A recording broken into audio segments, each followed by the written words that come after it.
Hear ye, hear ye. Welcome all to Mental Alchemy.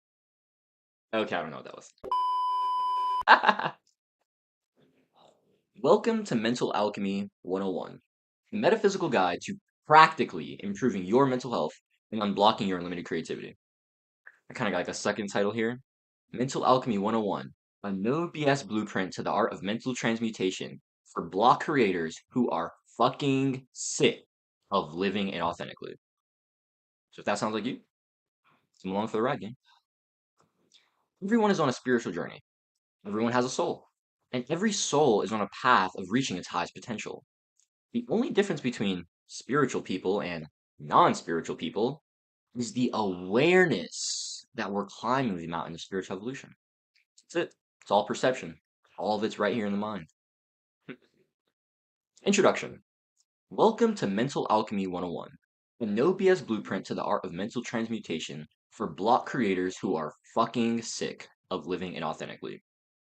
If you're a block creator or an inconsistent creator, someone who desperately wants to create but is constantly held back by fear, insecurity, and perfectionism, I get it.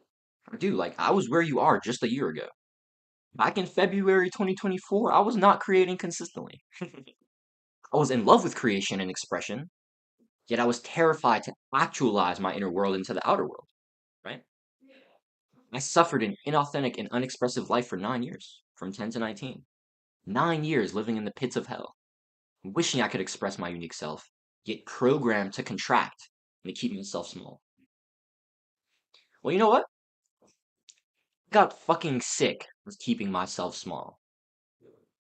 And once I was able to unblock my creativity, back in May 2024, I truly began my content creation journey, and I haven't looked back since. I've created over 300 plus YouTube videos, I've written over 100 newsletters in these past 9 months, from May 2024 to February 2025. We've grown over 1,300 subscribers on YouTube, 130 plus here on Substack. In the past, couple months, I've been on Substack consistently. And I've never been more fulfilled and in love with life and creating. And it's all because of mental alchemy and understanding my creativity blocks. I'll get deeper into my story later in the guide. Just be productive, lol. Most people think that if you're not being productive, that you just need more discipline, bro. Certainly be a factor. However, it is far from the largest contributor. You can't be productive because you have blocks on your creativity. What kind of blocks? We'll get into that deeper later, but you have limited beliefs and bullshit programming that is holding you back from expressing your most authentic version, from expressing your unique self. And if all creation is merely an expression of the creator, why would we create or express if we believe that who we are is unworthy of being expressed? The attacks at your authenticity over your life have calcified into a false precept of yourself that you've been identifying with for months, years, maybe even decades. A false precept that is keeping you blocked.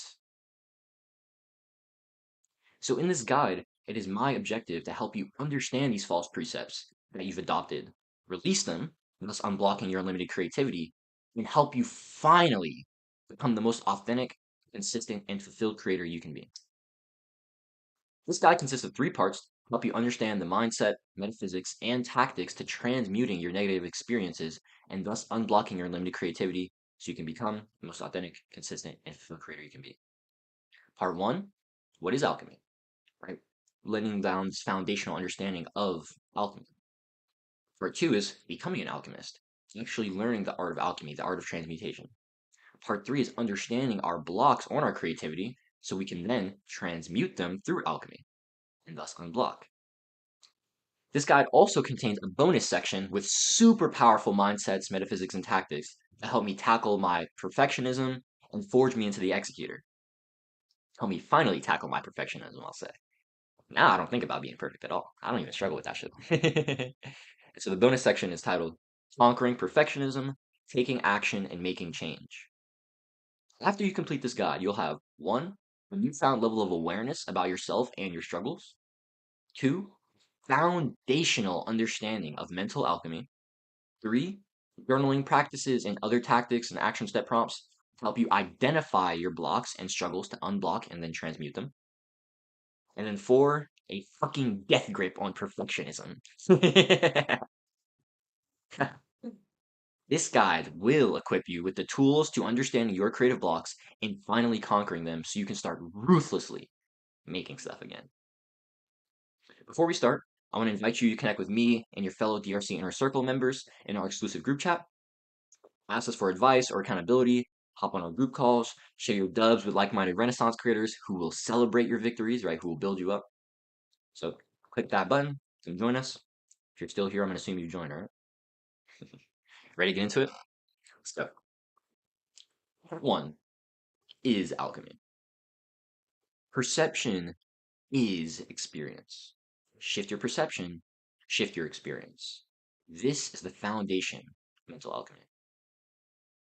In the fields of esoteric and occult wisdom, the founding of alchemy, along with many other disciplines, such as mathematics, medicine, law, astrology, chemistry, geography, and more, were attributed to one man, Hermes Trismegistus.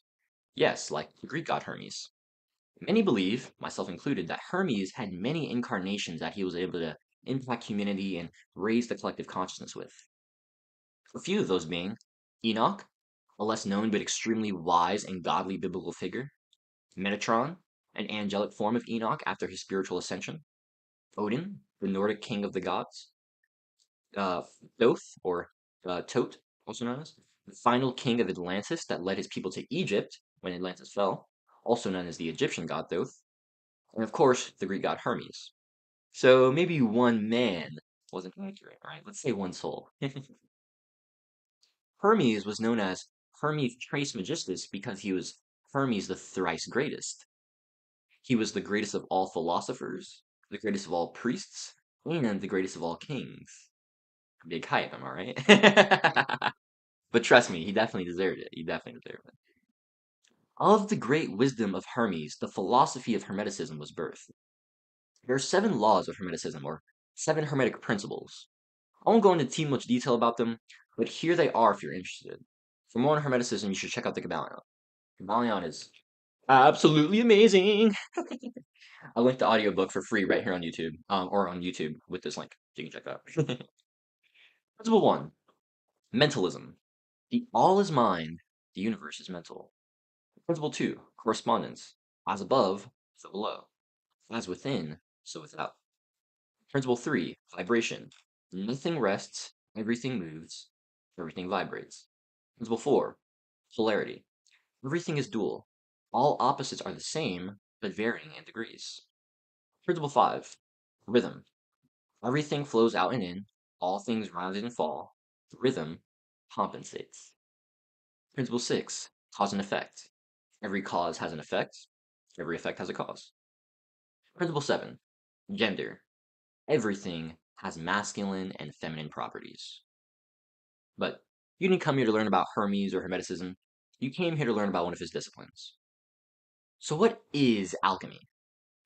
Yeah, Jaden, you're doing a lot of rambling right now. I thought I was here to make stuff. Haha. Patience, young Padawan. Your questions will be answered, but only once you can see the truth. Alchemy is a process of transmutation, of turning one substance to another, of turning nothing into something, of transmuting one pole to the other. For a basic example, ice to steam. By adding heat to water particles, we speed them up, making them lose density of mass and gain density of light. This would be transmuting ice into steam, or alchemizing ice into steam. Ice, water, and steam are all the same essence. It's all H2O. They're just merely different manifestations, different poles, right? The solid versus the gas. They're different poles of that H2O.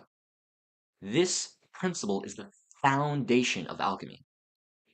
Any essence can be transmuted into a different manifestation of the same essence. Ice to steam, cold to heat, dark to light. These are a few examples in the material world. But the ancient alchemists would turn lead into gold. Alchemy is about much more than manipulating matter. It's about manipulating mind, turning your struggles into service, your wounds into wisdom, your pain into purpose. By shifting our perception and viewing our life through a new lens, we're able to construct an entirely different narrative, one that serves us instead of trapping us. Inherently, purpose and pain both serve to aid in the growth of the collective consciousness. Purpose drives us to build and contribute to the collective, to the evolution of the collective, however that manifests for the individual. And pain is a very similar role. Pain also pain also drives us to grow, to evolve, to not suffer anymore, to find a better way, right? The only difference between the two is the source of the drive to evolve. Purpose drives us to expand the light in our world from our own inner light. But pain drives us to snuff out the darkness in our world from our own inner darkness. Although the objective is quite similar, right? More light, less darkness. It's the same thing if you think about it, right? The approach to reaching that objective is inherently very different. What the hell? I love how I just don't have that. Just gonna say we're probably gonna be doing some live edits here. So yeah, just be ready for this. Pain is an excellent source of fuel. However, it's not the best fuel. Purpose, service, contribution, and love are massive fuels that are much stronger than insecurity, unworthiness, and fear. So it's my aim in the rest of this guide to help you identify your own wounds and struggles, and to help you transmute them into experiences of wisdom and service. So how do we begin doing this? By starting at the source of our being. One of Hermes' greatest teachings is the first law of Hermeticism, the law of mentalism. The all is mind, the universe is mental, held in the mind of the all. The most prominent book on Hermeticism of the modern era, the Kybalion, states that our entire universe is mental. Mental universe not creative of physical matter, but creative of mental ideas in the mind of the all. The all, also known as God, Source, Infinite, Invisible, Brahman, the Mysterious One, the One Infinite Creator, or whatever you'd like to refer to our Creator as, holds the universe in its mind. Spirit is the foundation of the universe, and according to the Kybalion, spirit is infinite living mind. That's our best conceptualization of the essence of the absolute. Spirit is consciousness. Spirit is awareness. Spirit is existence itself. The universe is spirit. And this spirit projects mental and then material manifestations of spirit/mind. The mental universe is the foundation of reality. Just as we can create mental images in our mind, God does the same. And so if our infinite universe is mental, that must mean that the only limitations in our universe are mental. And this is the foundation of my no limit mindset. Your only limitations are the ones that you put on yourself. That's it. The only ones. Or at least the ones that you allow others to put on you. That's not included in the quote because it's a bit wordy, but it is an important caveat, right? Because inherently, only you decide what your reality is. You create the laws of your reality. Your only limitations are the ones that you put on yourself or the ones that you allow others to inject into you. Here's the thing, like 99% of people are slaves. Slaves to their mind, slaves to their 9 to 5, slaves to the education system, slaves to their phone, slaves to the people they put on the pedestals, and especially slaves to their programming. Most people are too busy being comfortable that they never realize they're not even living their own life. But you don't have to be a slave. And if you're reading this, you most likely aren't. We can all be the creators of our reality. If, and only if, we choose to be so. We can all turn lead into gold. The power of the alchemist is within all of us. The God power lies within all of us. We can all turn struggles into service. We can all turn pain into purpose. We can all be alchemists. But only if we escape victim consciousness and we take ownership of our reality. Once we embrace creator consciousness, only then is the magic of alchemy available to us. Yo, Jaden, I came here to make stuff, Not talk about Hermes or mentalism or slavery. Patience again, young grasshopper. You're still not able to see the truth. And without the truth, you won't be making anything. Before we can run, we must learn to walk. Here's the thing. You have blocks in your creativity. And until you understand them, you're not going to be creating. The thing is, you won't unblock your blocks without alchemy. And so I need to teach you alchemy, and then I need to know you, and then I need to show you your blocks, so then you can transmute them. You see? You need to walk first. So just pay the fucking attention. Okay, here's your first action step prompt. Grab a piece of paper or hop on your notes and write out your biggest goals right now. Choose 1 to 3. Don't do more than 3. You're playing yourself. I want you to ask yourself, what limited beliefs could be holding me back from having what I want? Then 3, write down any of the beliefs that come up. And then 4, inquire over the nature and the usefulness of those beliefs. How did you adopt these beliefs? Are they truly authentic, or do you just believe that they're beliefs? Are they beliefs that help you make progress, or if they align with your values? Once we start getting honest about our beliefs, what we believe starts changing. The internal shift is the first step for massive external shifts. Right? This is the mirror principle. All, like, all things start in the inner world. The outer world, the physical plane, is merely a projection. It's merely a reflection of our internal world. And so if internally you are lacking, internally you're suffering, you will continuously experience that in your physical reality until you shift your perception inside, until you go within the mental plane. You're going to continue to suffer. This is exactly why I'm making you this guide. So you can understand your mental plane, so you can shift your perception, and thus you can start shifting your reality. Here's an example of the action step prompt. So let's say my goal was 10K per month. And let's say that I had limited beliefs of money is scarce, or I can't be an entrepreneur, or business is too hard for me, right? And so I start inquiring over the nature of these beliefs, right? And I understand that, oh wait, my parents actually instilled these beliefs onto me as a child when they say, oh yeah, money doesn't grow on trees, or business is only for geniuses like Bezos, Musk, and Zuckerberg. These weren't like actual examples for me. This is just an example I gave. Right?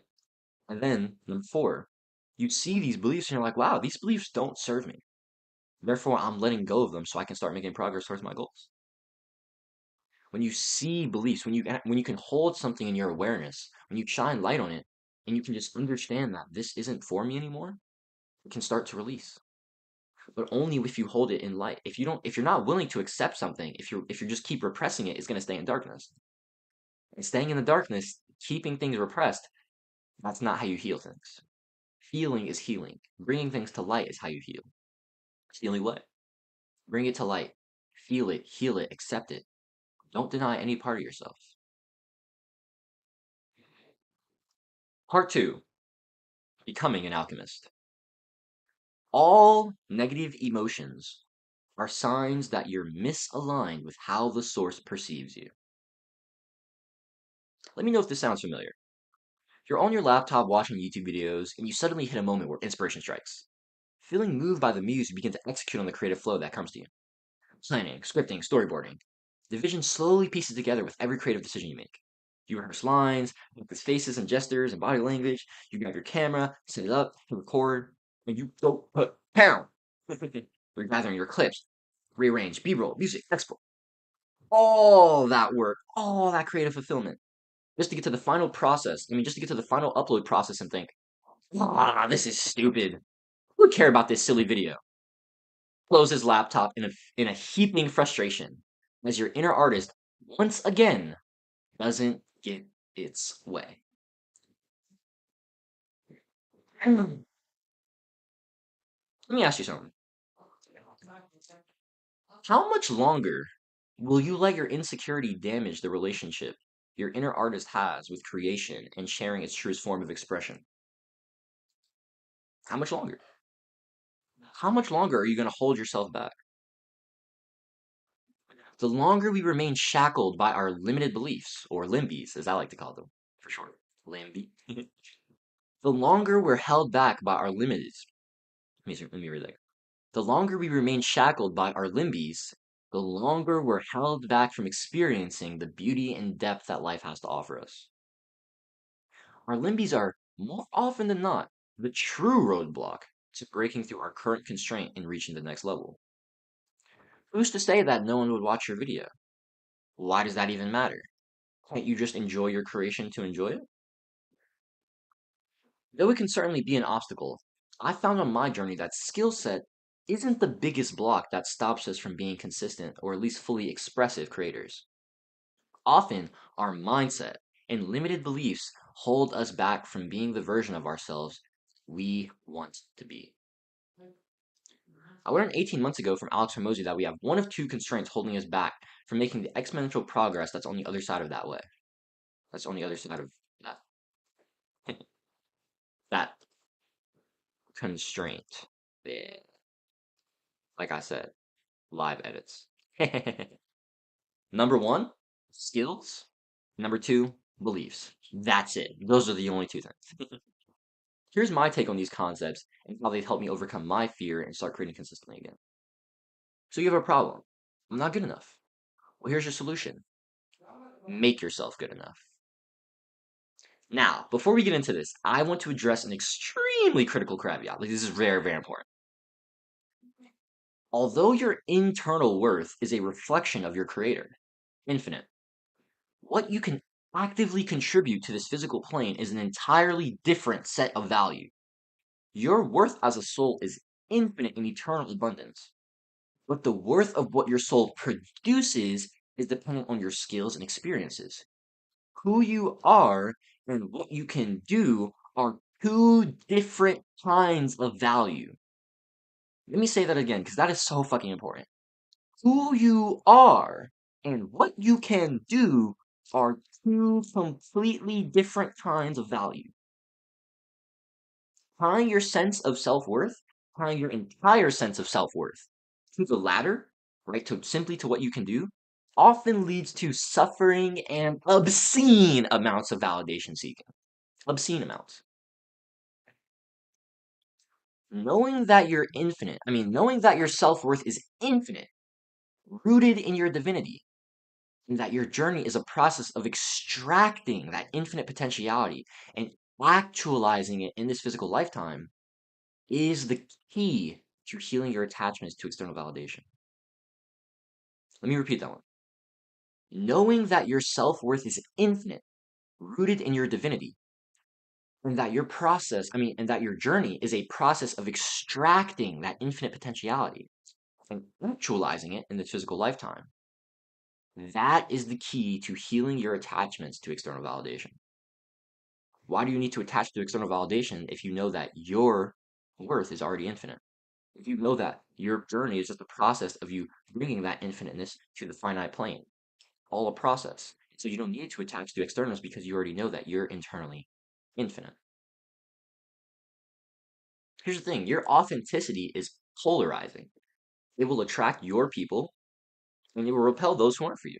This is fucking awesome, right? Like, we often get too in our heads about being validated by everyone. Fuck 'em. Look, escaping validation completely is basically impossible.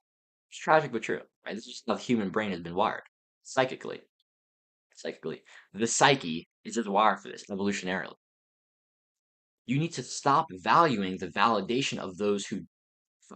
Well, you don't need to escape validation completely. You don't.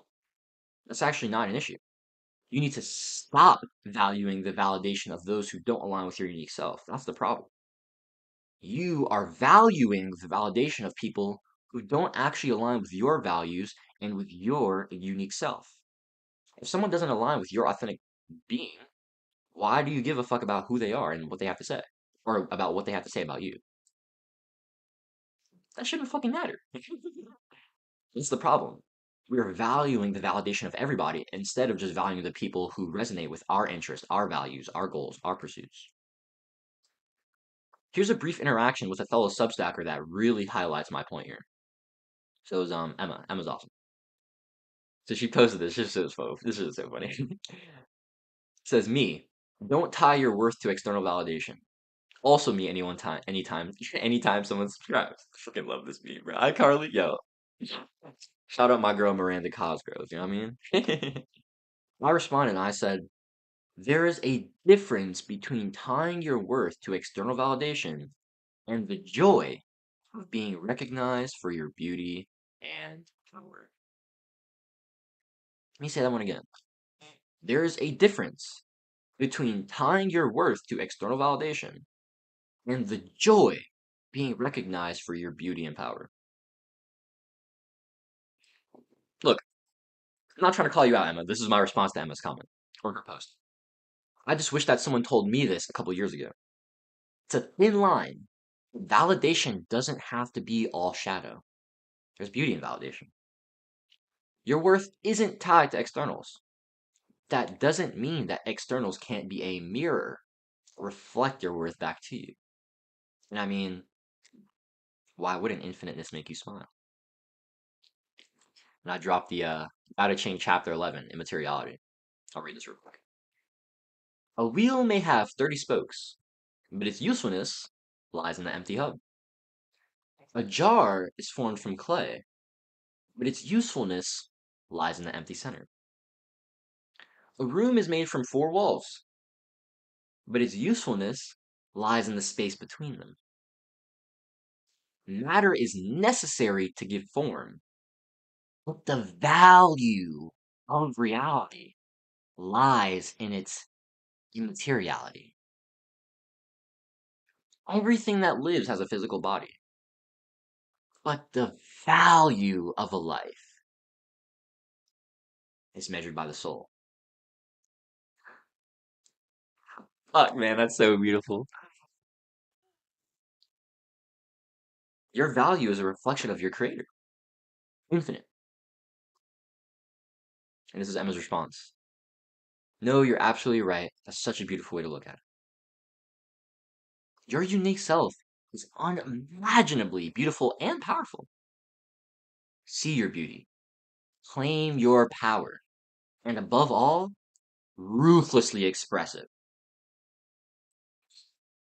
All right, let's get into those the theory of constraints when I told you guys about Hormozy, right? Skills then beliefs. So everything is a skill. For Hormozy's opinion, an opinion I adopted from him, everything is a teachable and learnable set of skills. No matter how big the meta skill is, how small the micro skill, or how blatantly obvious an individual task could be, like going to Google and typing in www dot y o off the u lol t u b e dot c o m enter, right? Like anything can be broken down into an understandable amount of action steps and repetitions in order to begin in order to begin progressing towards proficiency and closer towards mastery. Challenge yourself to break down your task so you understand what smaller skills and actions go into completing that task. This part of the guide, for instance, the physical setup of the laptop. With an idea, turn the idea into a intriguing headline, hooking the reader with a story, giving awareness of a problem, providing a solution to said problem. All 6 of these steps have variables and encompassing meta skills. Step 1 is completely mechanical on level 0, so let's just get that. Step 2 is creativity, problem solving, and understanding your audience, right? When it comes to coming up with the idea. When it comes to turning the idea into a headline, we need writing, psychology, marketing, and headlining. When it comes to hooking the reader with a story, that takes storytelling, retention, and creating open loops. When it comes to 5 and 6, giving awareness of the problem and then providing a solution, it also includes storytelling, but it includes guiding, structuring, and then presenting value. These are all meta skills. Meta skills are a big group of skills that are all centered around one focus or core idea. When we break down a meta skill, we get smaller skills, micro skills, making it easier to chew and digest. Let's say you want to finally start uploading YouTube videos. That's awesome. Here are some YouTube skills you could focus on: idea generation, headlining, psychology, speaking, storytelling, writing, structuring, editing, sound design, graphic design, videography, and many, many more.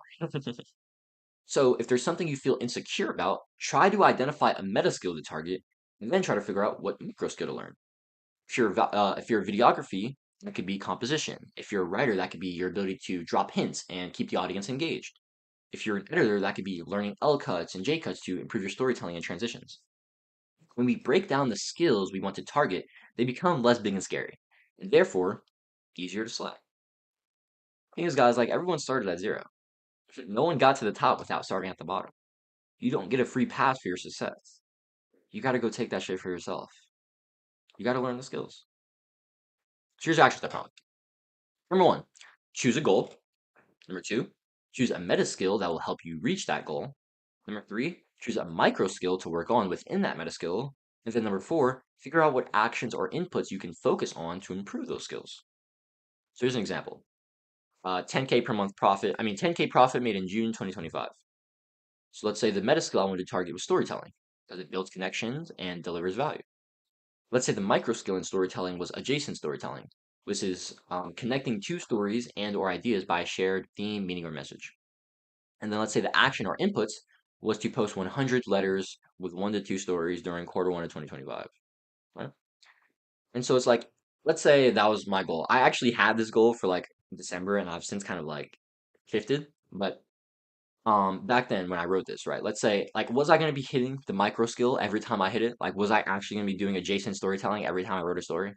No, probably not, right? But having the intention and clarity is more important than 100% success rate, right? It's way more important. The fact that you actually know what you're gonna do is like over in a certain period of time, so you can show up for it, is better than just like being blind and just doing anything. You know what I'm saying? Having that intention and clarity is more important than 100% success rate. Show up and get the work done, regardless of if it's not 100% in alignment with the current micro skill. If it's an action that will move you towards your goals, take it.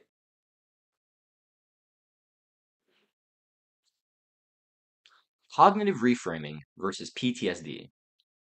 Amongst cancer patients, it's found that certain people remain traumatized through their trials and tribulations, while others come out on the other side prosperous and feeling like they'd grown. Like, cancer was the best thing that ever happened to me, growth. Like, what? How could this be possible? Like, how can literal cancer could have possibly made someone's life better? It's because it revealed truths, flaws, and lessons that they needed. Truths, flaws, and lessons that can only be realized when the victim mentality has been shed and we allow what is to just be. Letting life be life and not what we want or expect life to be may actually be the hardest thing about the human existence. So if you guys got any tips, shoot me a DM on Substack. I'd love to hear them. It's all about the narrative that we construct as the main characters of our stories. That is it. That is everything, genuinely. Was the obstacle we faced our downfall and the realization of our true weakness? No. This obstacle was a necessary burden. That allowed the expansion of my mind, body, spirit, and heart. It was difficult, but it was an outstanding representation of the problems in my life and what I have to do to overcome them. I am grateful for my battle scars. This is the mentality I want you to adopt facing your hardships in life.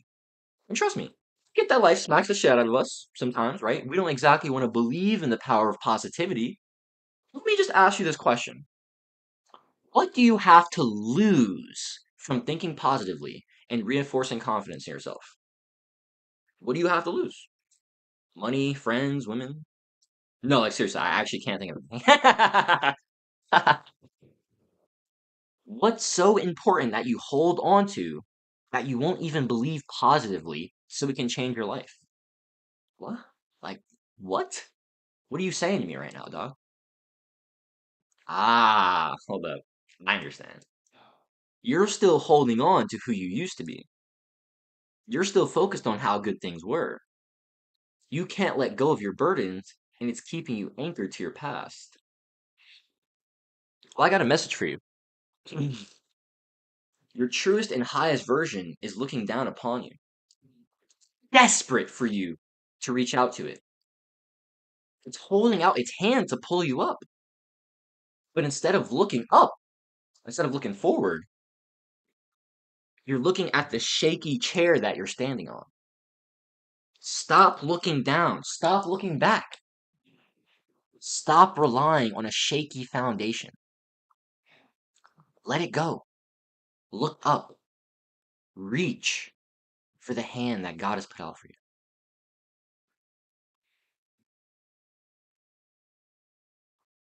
Here's your action step prompt. No screens, no notes. Use paper. I want you to journal about one of the hardest emotional experiences in your life. It can be any experience. We should have some kind of negative emotion associated with it, negative charge, right? I just want you to simply write about it. Start at the beginning, start in the middle, start at the climax. It doesn't matter. Just write it. If you want to hear more about this, I talk about more of the specific method in a video in my journaling course. You can check out that with that link.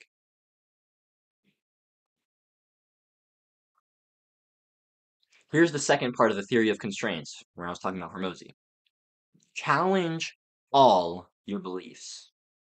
What's planted in the mind shall always be returned. Earl Nightingale, The Strangest Secret.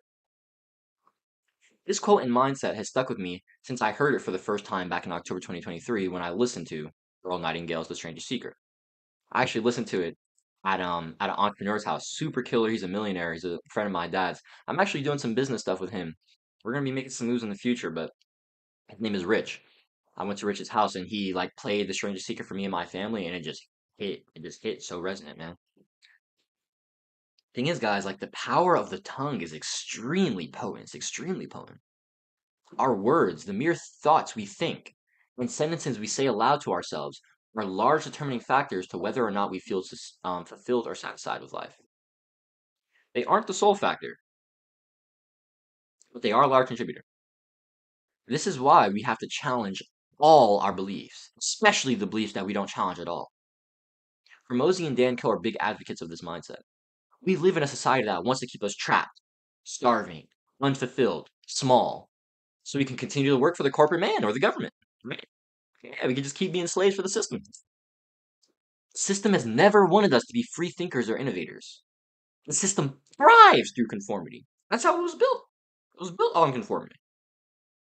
Me and my dog Jake were talking about this yesterday. We were like, bro, the system literally just turns people into slaves. It turns you into a star. It takes your star and just like contract until you're just a block that they can put into their pyramid scheme. You know what I mean? Do you want to be one of those blocks? I sure as hell don't. And so it's our jobs at the forefront of the digital renaissance, as digital renaissance creators, to start forming a new system. A system that encourages purpose-driven art, purpose-driven content creation, purpose-driven entrepreneurship, to begin shaping the system to give more, to teach more, and to fulfill more. If you want to fight that system, start sharing your voice. Your voice does matter. Let the world hear your battle cry. Here's your action step prompt. With the newfound awareness you've gained so far in the guide and further introspection, like from your journaling prompt, that you did, I want you to re-examine your current beliefs and your previous struggles. In notes or on paper, write out your biggest goals right now. Right, your 1 to 3 from earlier. Ask yourself what limited beliefs could come up. Right, you can kind of just take what you had from the first action step prompt, but then we're going to add 2 more. So 5, reflect on the hard emotional experiences that you journaled about. And then 6, I want you to reframe those beliefs and the experiences that you had, right? So those limited beliefs, reframe your experience in the light of growth and spiritual evolution. I want you to ask yourself, how did the limitations you face serve you? What lessons did you learn that aided in your personal or spiritual development? How can you serve the collective and help others with the lessons you've learned? These questions are the foundation of transmuting our pain into purpose. Here's an example. Let's say my goal, 10K per month, right? The limited beliefs that arise for me was money is scarce, or the example, right? Money is scarce. I can't be an entrepreneur. Business is too hard. Blah, blah, blah. Right? And then I inquire and I see that, oh, wait, my parents actually instilled these beliefs onto me when they would tell me, oh, money doesn't grow on trees or business is only for geniuses, right? And so I saw that these beliefs didn't serve me. So I wanted to let them go. And here's how we start reflecting, right? I faced countless times where I got scarcity programmed into my subconscious. Although this is difficult to overcome, it makes me appreciate the abundance in my life now that much more, right? That's the reframe. Although we got scarcity programmed into us, we now recognize our abundance and appreciate, we're more grateful for what we have now. And then six, I can also use my stories and lessons to inspire and guide others on a similar path to myself.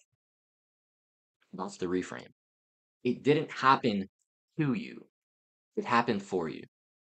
Reject victim consciousness. Get that bullshit out of here. Embrace creator consciousness. The four methods that unblock my creativity. I've never really cared for anything else. For me, it's always been YouTube or nothing. I posted my first YouTube video in February 2012. My childhood best friend Samir. All that fool. The video starts, I'm dancing, vibing, just doing my thing. Right? All of a sudden, right, the name for Samir, starts dancing in the frame. So I'm like, oh, word, it's my boy, and we dancing, yeah, and it's lit. Except lit wasn't a word 13 years ago, so I definitely said something else. Until boom, I go flying onto the couch. Hey! Samir pushes me out of the frame. I attempt to get back in the shot, but I'm met with another fantastic push. If you guys want a treat, click on that link. Now I have to hone my approach. I wait until the perfect moment to strike. Then when he has his guard down. Then when he's too deep in rhythm, yeah! Push back with all my might. What you talking about? What is my channel? I'm assuming that's like the gap smile of a snickering Samir closes us out. I don't know. I don't know what that. I don't know what this is supposed to be. I don't know what noise it's supposed to be. So yeah, ever since then, I basically never wanted to stop making YouTube videos. But although I never wanted to stop making them, that doesn't mean I never stopped making them. About 3 to 4 weeks into my YouTube career at 8 years old, I had a video hit 15, 20K views, right? I went insane. Super hyped, super excited, super eager to create more. But eventually something happened. Found myself checking and checking and checking and checking the numbers, hoping they go up.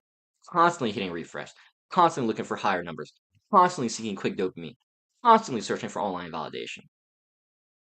So yeah, at 8 years old, I had slight virality getting to my head. What I didn't know then was that this constant external search was merely a way for me to escape my internal hell. At this point, I'd begun learning insecurity and developed a genuine fear of being completely vulnerable or authentic. Eventually, this fear of being myself manifested in all forms of creative expression.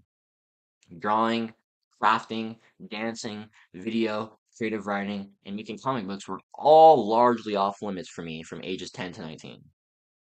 9 years. 9 years of inauthenticity. 9 years of suffering. 9 years of feeling lost. 9 years of hating who I was. Or at least, hating the false precept that I was identifying with. Oh, and let me tell you, the vices got me good during those 9 years. Video games, junk food, binge eating, binging content, social media, porn, weed, alcohol, women. I've certainly turned to my fair share of unhealthy emotional coping mechanisms. I won't look I'm perfect now by any means. Just a guy on the interwebs who wants to share my story and spread awareness of the things that have helped me so much. I've made a fuck ton of progress, and I'm no longer a slave to my vices. Sorry for yelling. Just really proud of the progress I've made these last 28 months. Right? Like, I'm not a slave to video games. I barely even play video games. I'm definitely not a slave to porn or sexual desire. I'm a master of sexual desire. I'm not gonna lie. Like, I'll be penetrating the world with this desire. What you mean? And recently I've gone to this new relationship with my relationship with weed. And how I've claimed this healthy relationship with weed where I'm no longer getting high every day, blah blah blah blah blah, blasting myself first thing in the morning. Nah. Right? I'm not gonna lie. I'm gonna still get down with a good wake and bake here and there, but it'll be after I check my boxes for the day and when I can just chill for the day. Right? None of this bullshit where it's like, oh yeah, I got boxes to check. Let's get high and then check the boxes. What? You sound like a fucking goofy. So that's a bit of my story. But back in June 2024, my former client, Violet, she asked me for the steps and mindsets that got me from blocked to now, where she sees that I'm fully flowing in my creative forces. I couldn't give her a great answer at the moment, right? Violet was actually my first paying coaching client, so I was just getting started then. But here's what I cooked up in response. I mean, this guide is basically what I've cooked up in response, right? The biggest things that have helped me tackle my trauma and insecurities so I can unblock my creativity and start thriving in my authenticity again were one, education, two, introspection, three, intentional action, and four, hard as conversations. Becoming more aware. That encompasses the first two, education and introspection. In my eyes, there are only two ways to become more aware: expand your mind or deepen your consciousness. Other people tell you what to do, learning from others, education, that's expanding your mind, or you figure it out on your own, exploring and discovery, introspection, that's deepening your consciousness, right? Your own inner world, tapping into the source of all wisdom. Now, there's a necessary step two to both of these philosophies. We can learn from others or gain outside input all we like. We can also look inward and believe strongly that what we want to do, we believe strongly that we want to do something with all of our heart as well. So those are awesome. That's all cute and dandy and shit, right? But how do we really know something is true and works for us? There's only one way. You just fucking do it. Experimentation. Self experimentation, self education, and introspection are like the holy trinity through which we increase our awareness and expand our consciousness. I'm going to say that.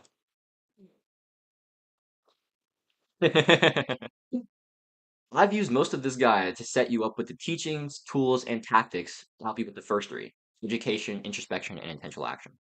Here's a story about number four: the power of hard ass combos. I spent a lot of my life with the blocked throat chakra. The throat chakra is the chakra of wisdom, but also the chakra of authenticity, of expression, right? Not feeling like I could openly express or create because I wasn't comfortable being myself. But this wasn't how it always was. Like I mentioned earlier, I posted my first YouTube video on February 24th, 2012.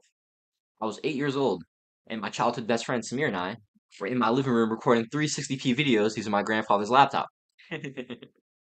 Ever since that day, I've known that I love making YouTube videos. That's what I did. For a year and a half, I posted videos whenever I had something that I wanted to share or show off. Whether it was origami or making shit out of paper, playing video games, dancing, or teaching my subscribers how to be a ninja. Yes, I actually made a video called How to Be a Ninja. In fact, I made a part two as well. I just love putting myself on camera, showing people what I loved, and teaching them how I did things that I love. That's who I was and what I loved doing at 8 years old. Shit, that's who I was at 5 years old, helping my friends with math problems because I've always loved and been great at math. 21 years old, I'm still the kid who loves to learn, who loves to play, and who loves to show other people what I've learned and how I play. But instead of math and origami, it's mindset, it's metaphysics, it's mental health, and it's making stuff. However, there was a 10-year period, right? 9.5, 10 years. It kind of steeped into like me being 20. That's why I say nine. Sometimes I say 10. There was a 10-year period where I strayed away from my true nature. Around age 10, when I got into middle school, I started heavily developing ego consciousness and slipped into a state where I felt unworthy. This unworthiness began reflecting in most forms of my authentic expression. I stopped drawing and dancing, even though they are two of my greatest loves. I didn't talk to girls or make many new friends, even though I'm super charismatic and quite honestly a ladies' man. And most importantly, I stopped showing up on YouTube. See, 3 weeks into my journey on YouTube, like I told you guys, I had a video pop off. A video titled "How to Make a Samurai Morpher" paper. I was in love with Power Rangers as a kid. So obsessed. I've probably seen like 80% of the Power Rangers series. Yeah. Probably almost all of them. Not all of them, but almost all of them. The best ones, in my opinion, SPD, Samurai, Mystic Force, mm, Jungle Fury. Those are probably top four. SPD, Samurai, Jungle Fury, Mystic Force. No cap. Oh, I'm tripping. Ninja Storm. Ninja Storm definitely got to be in top five. This video got up to 15 to 20K views within a week or two, and currently has around 25K, right, after the last 13 years. The problem is that I started getting attached to the numbers because of this. Instead of purely being in love with creating and sharing my truth, I slowly and surely started developing validation consciousness, which is inherently based in ego. The ego's belief that I am lacking or I am unworthy causes us to chase outcomes that we believe will fulfill us or make us happy, but in reality, only create greater suffering. My teacher, Aaron, he has this concept called the three beliefs of ego, and each belief kind of stacks upon the other. And these three beliefs are really what cause suffering. First belief of ego is lack or unworthiness, right? I am incomplete. I am missing something. I am lacking, right? There's this hole inside of me that needs to be filled. So since I'm lacking, right, this creates sadness, right? We experience sadness because of this lack. We then move on to belief number two. Okay, well, since I'm lacking, I'm missing something internally, I'm going to get something externally to fill this internal, right? It's Aaron calls this achievement happiness, right? This is the second false belief of ego. It's like we believe that our lack can be fulfilled by these external attachments, right? And so if something gets in the way of these external attachments, like our money or our relationship, we might get angry if something happens, or if something gets in our way. It's like, oh no, I can't have this, right? And then the third belief that relies on both of those two, that lives on top of both of those, is belief in control. That I am in control. I have complete agency over this reality. And although you are the creator of your reality, it is foolish to believe that you are the sole contributor to your reality. It is beyond egotistical to believe that you have complete agency over every single thing in your reality. That's just foolish. You don't have complete control over everything. That's fucking absurd. But that's what the ego believes.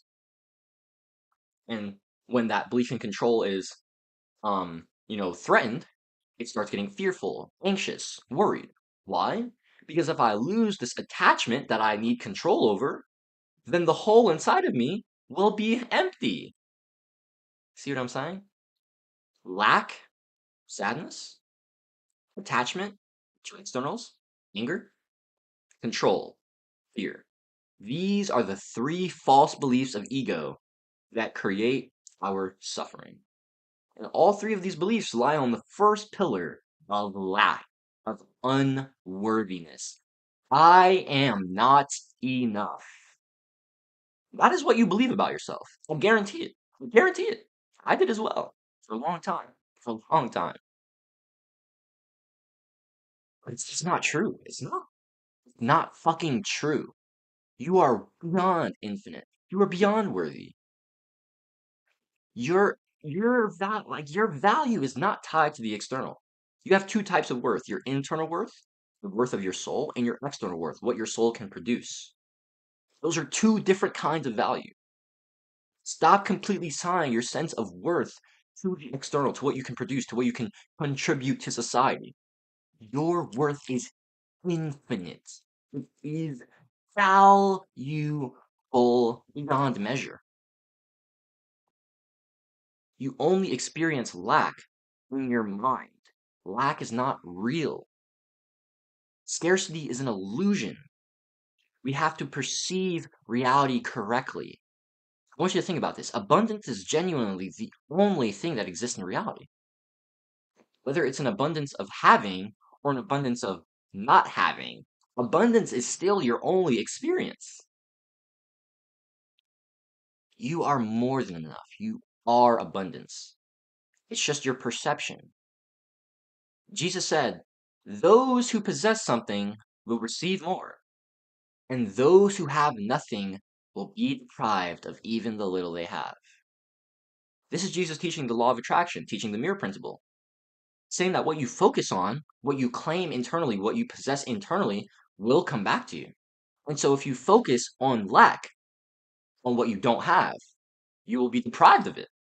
But if you focus on what you possess, on your abundance, more of it will be great, given to you. I need you to understand that you are not unworthy. And even if you don't have a felt experience of this yet, it is the truth. I promise. Let's get back into the guide. The ego's belief that I'm lacking or I'm unworthy causes us to chase outcomes that we believe will fulfill us or make us happy, but in reality, only create greater suffering. Over the next year and a half, my validation consciousness only deepened until I eventually felt so unworthy that I couldn't replicate my 20K view success. I quit YouTube. I just gave up. Or at least I quit my first channel. I made another one a few weeks later. I could feel detached from my previous success, but this detachment didn't really last long. From 10 to 19, I had many, many attempts at YouTube channels. 6 or 7 others, I believe. I could never stick to any of them. Why? Because I had a huge block of my creativity. I believed I was unworthy. And if I'm unworthy, how can I express myself? If I believe I'm unworthy, why would I want to express that? Due to this block, caused by low self-esteem and feeling unworthy, I was never able to stay consistent or align with my YouTube content. I created my channel, JC Dubs, July 2023, so I could reprogram my mind with a new circle of influence. Though I had a few posts, I didn't start taking semi-consistent action until December 2023. Eventually, once I realized that being a YouTuber and a coach was what I knew I loved, I began completely aligning my life with it. Though I had other inconsistencies with my YouTube and coaching business due to my creativity block, I knew that YouTube content and coaching was the path for me. I just knew it. So eventually, I got to May 15th, 2024, when I posted my first video of my 101-day stint of daily uploads. Went from May 15th to August 24th every single day. A few days in, I unblocked my creativity by getting to a major root of my feeling and believing myself to be unworthy. Here's the thing, guys. Like, I'd had a stint in December of 2023, posted for about 3 weeks, but then I fell off again. Why? My creativity block. And so I knew a few days into my journey, I'm like, if I don't let go of this, I will stop again. And I refuse to not let this be the time. I refuse to not continue actualizing my dream. I refused. So I knew that I had to get to the root. And this root was caused by an unhealthy relationship with my grandmother, where I felt like I couldn't openly express my emotions or be my true self around her. She didn't really understand my art on my YouTube. She didn't really understand that I didn't want to work a job and I wanted to be an entrepreneur. Like, I've been in love with business since I was 5 years old. I've never wanted to have a job, bro, I swear. She didn't love me. I mean, she didn't allow me to express sadness or anger around her. So I didn't express myself. I couldn't be myself. My art, my YouTube, that's who I am. Business, that's who I am. Expressing my emotions, that's who I am. Right? And because I felt like I couldn't express my true self, because I felt like my true self wasn't good enough for her, I began believing that it wasn't good enough for me either. But a few days into my daily uploads during that third week of May, I got hit with the realization, like I told you guys. My internal anchors were keeping me from my abundance. And once I realized this truth, I could no longer live knowing that I was the one holding myself back. So I called her, expressed everything I needed to express, and I forgave her. This forgiveness and release of my internal anchor was how I unblocked my creativity. This was the key. This conversation was not easy. I had such a hard time conjuring the strength myself that before I called her, pray, I asked God to give me the strength that I felt like I didn't have at the moment. It's okay to feel weak. I've been there a lot. However, it's not okay to allow your feeling weak to continuously keep you trapped in a cycle that's destroying your life and catalyzing your suffering. That's not okay. Ask for the love, strength, wisdom, and power that God can provide you. Face the difficult conversations that has been keeping you stagnant. Forgive them. Forgive yourself. Let the anchors go and claim your abundance. Since then, I've been able to truly take action in aligning with my authenticity that materialized into external abundance, right? In my 101 days of daily uploads, I went from 69 to over 100 or 1100 subs. I went from $0 to making my first $1,600 online with my coaching business, and I even manifested a conscious partner who aided in my spiritual evolution. We've since separated. All of this external abundance only be materialized from my internal state of abundance and authenticity. So here's your action step prompt. One, I want you to think about something in your life that you've been holding on to, maybe the hard emotional experience that you've learned about earlier. Two, think about how this experience is keeping you blocked. Three, reframe this experience and meet it with love. Four, have the conversation that triggers forgiveness of others or yourself. Not gonna lie, self forgiveness is still a massive hurdle I'm trying to climb. I've made a lot of progress with that one in the past couple of weeks, but it's still what I'm trying to get better with, right? But I'm so proud of the progress I've made over the past year, and I know that I'll be even more in love with myself, even more in love with life in another year. Here's an example. Um, right, so my limited belief, right, that was holding me back was that I couldn't express myself or be authentic with my grandmother, with mama. And so I got programmed to be less expressive and not feel as much. Right? This makes me inconsistent with creating YouTube videos since I feel shy and unworthy. Three, although I was programmed to be inauthentic, I recognize that it's merely a byproduct of Mama's own unhealed pain and her programming. This allows me to relate to her, understand her, and not attach my own self worth to her actions. The lessons I've learned on this path can also serve me in helping others live more freely and authentically. Pain to purpose. And four, I called Mama, talked about my feelings and experiences and blocks to release them, forgive her. Feeling is healing, so feel that shit. Sometimes it hurts in the moment, but better than hurt forever. Real quick, I wanted to talk about, because it came to mind. Mosey, he likes to say that when you understand something, you can't be angry. Like when you really understand someone, you can't be angry at them. And he told about like how he used to hate, like he used to be super angry, like he used to like get in super heated arguments with his mom. But then one day, like for college, he had to do this like essay, like basically like going over like his parents' life. Like it was for psychology basically.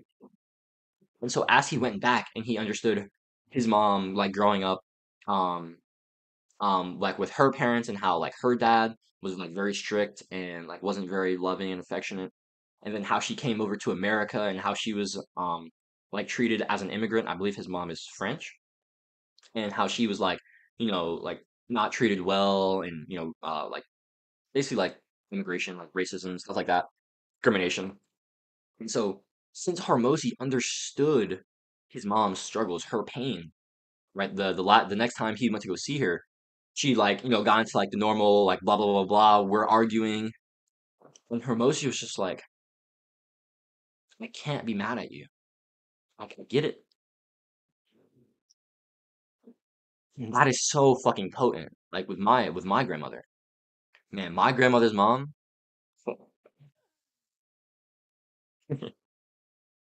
that woman is a hard ass woman. And so when I went back in my journey and I saw that I learned this programming from my mom and that my mom learned this programming from her mom and that mama learned this programming from her mom, right? I could understand why this got passed down to me. It wasn't personal. It wasn't about me. It was about the unhealed pain that was just passed down. I did suffer the consequences, but it didn't start with me. When you can understand the pain of the person that hurt you, it's way easier to forgive them. All right, Gigi. Here we are, back from the intermission. Had to take a little brain break because I was feeling fucked. Just want to say this real quick. Yo, if you watched that first hour, like if you went through the guide, but you weren't doing the action step prompts, you're a pussy. Like I'm calling you out, bro. How did you buy this course? So you can change your life, and you're not actually doing the things that I'm telling you to do so you can change your life. Like, that doesn't make any sense. Go back and do the action step prompts if you haven't. If you have, challenge. Let's get into this, baby. Part 3. The blocks stopping your unlimited creativity. Plague of duality. Existence and non-existence are incompatible. The difficult and the easy are mutually opposed. The long and the short, high and the low, the loud and the soft, the before and the after, all are opposites. Each reveals the other. It's from the Tao Te Ching 2.2. Oftentimes, I felt at war with the two sides of myself. Black versus Puerto Rican, nerd versus athlete, logic versus intuition, science versus spirituality, art versus business, masculine versus feminine. However it manifested, duality was a constant plague of my life, constant and unwavering battle, seemingly inescapable war. Seemingly. Encapsulated in the yin yang are the principles of the cosmos. One of these principles being, or of the most beautiful of these principles, is the cosmic harmony of duality. Seemingly opposing forces aren't there to battle one another, no, no, no, but to balance one another, to bring the beauty of the opposites to light. See, the thing is, duality is but a game that the one plays to know, experience, and love itself. And once I began to see clearly, my eyes began to wonder the cosmic harmony, our Creator's our Creator's perfect symphony. I stopped viewing these two poles as two sides at war and started perceiving them clearly, two equally necessary sides of the same coin. I mean, it's pretty hard to have a coin with one side. And thus, both poles are equally necessary and valid. It's not a competition, it's a collaboration. And so instead of seeing versus one or the other, we see and both coming together. Black and Puerto Rican, nerd and athlete, logic and intuition, science and spirituality, art and business, masculine and feminine. Once I had a truly embodied experience of holding both these poles, my entire reality shifted. I could no longer perceive opposition as chaotic. I could only perceive opposition as harmonious. The divine paradox. One of the biggest sources for my understanding of non duality, polarity, and harmony is, of course, the Kybalion. Here's what the Kybalion has to say in chapter 10 on polarity. These are the Hermetic axioms on polarity. Everything is dual, everything has poles, everything has its pair of opposites. Like and unlike are the same. Opposites are identical in nature, but different in degree. Extremes meet. All truths are but half truths. All paradoxes may be reconciled. And of all the ways opposition, polarity, and duality manifest in our reality, the divine paradox is one of the greatest. The divine paradox basically teaches us that although the 3D plane, our physical reality, isn't real from the absolute perspective, God's POV, it's very, very real to us.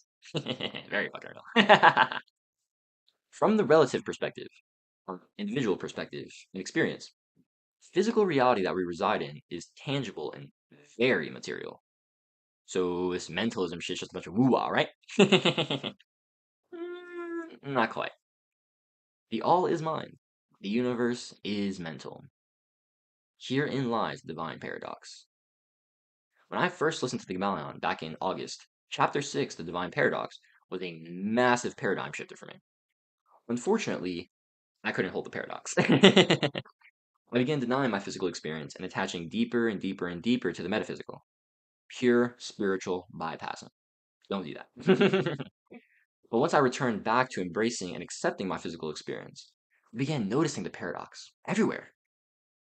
I could see the beauty of duality everywhere. I could only perceive the perfection of oneness. Here's an excerpt from chapter 6 of the Kybalion that really highlights the point I want to make here.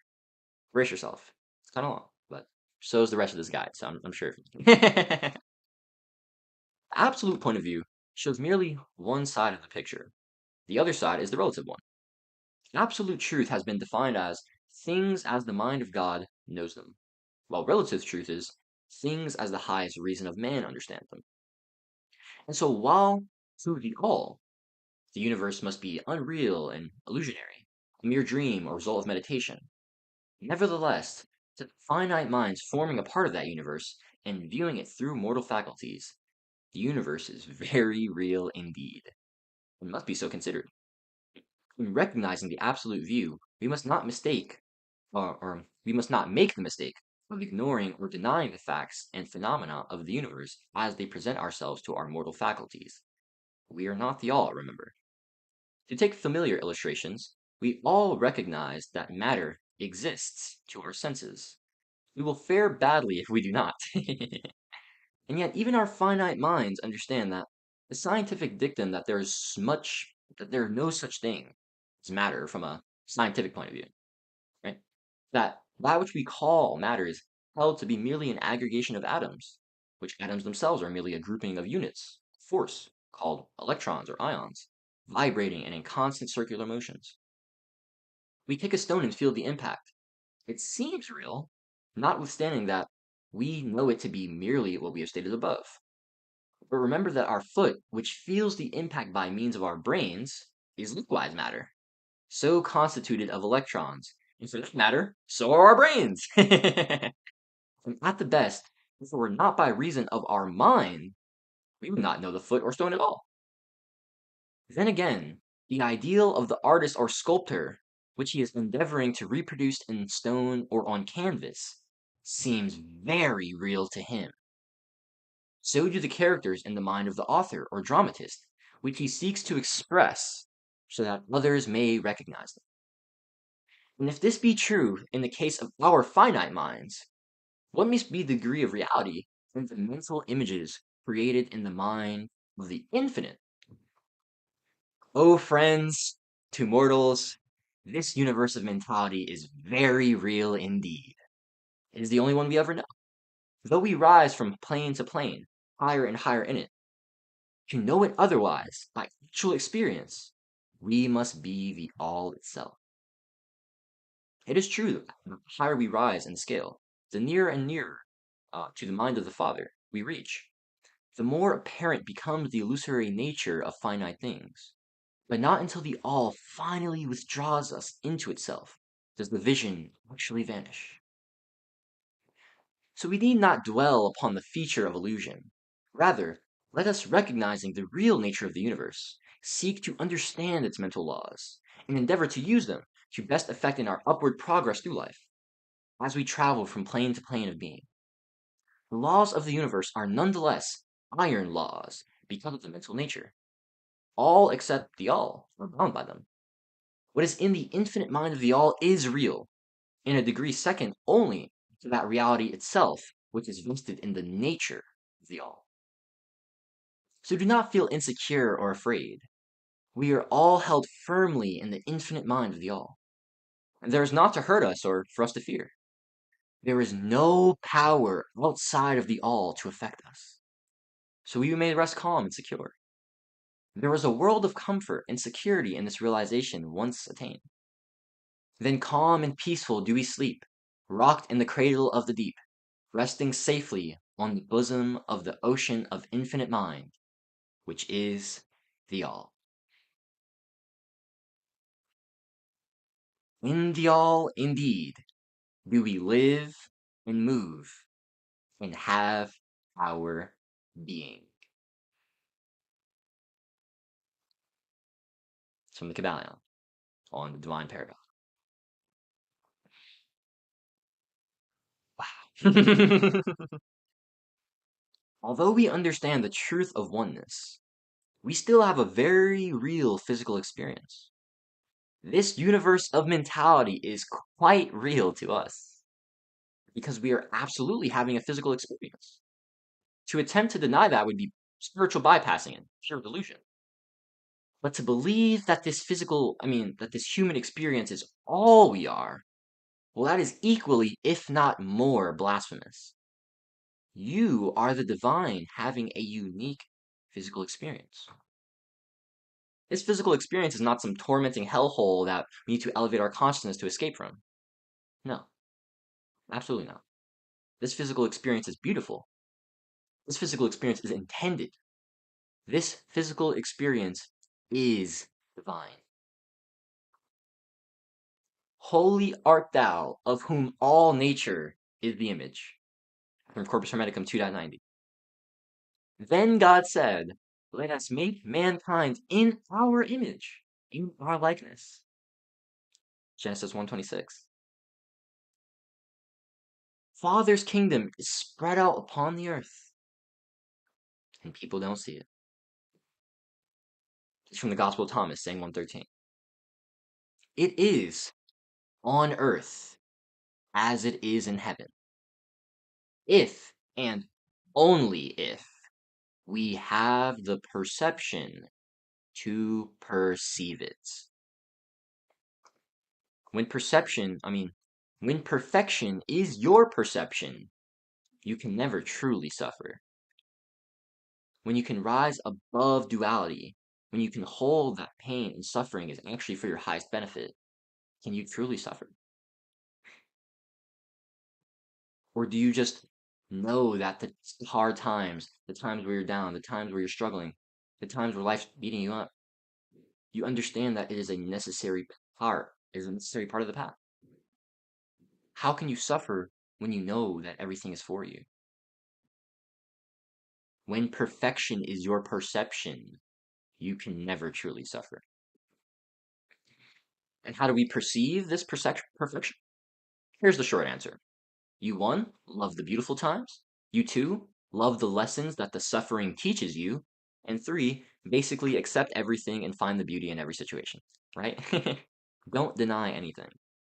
Well, deny falsities, deny illusions, but don't deny things you have felt experience of, because those things are very real to you. You must hold a divine paradox. And those things are obviously easier said than done, of course, right? Which is why it takes intention, diligence, and practice, right? This healing shit is work. But I promise you, the work is more than worth the return. Massive ROI, if you ask me. That was the short answer. The long answer is, well, you're reading it right now, or watching, listening to it. Mental Alchemy 101. All right.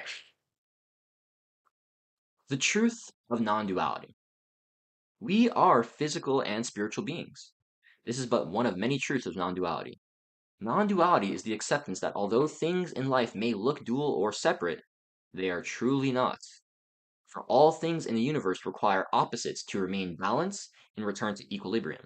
This is the fourth law of Hermeticism, the law of polarity. Polarity and duality appear all over our lives. Masculine versus feminine, light versus dark, yin versus yang, up versus down, black versus white, positive versus negative. Non-duality looks at these and says, no, all wrong. It should be masculine and feminine, light and dark, yin and yang, up and down, black and white, positive and negative. Without both, life, creation, and the universe as we know it would not be. My own spiritual journey is an entire story for another time. But in April 2024, I realized I wasn't as fulfilled or as abundant as I am now. And it's because I realized I simply wasn't as close to God as I wanted to be.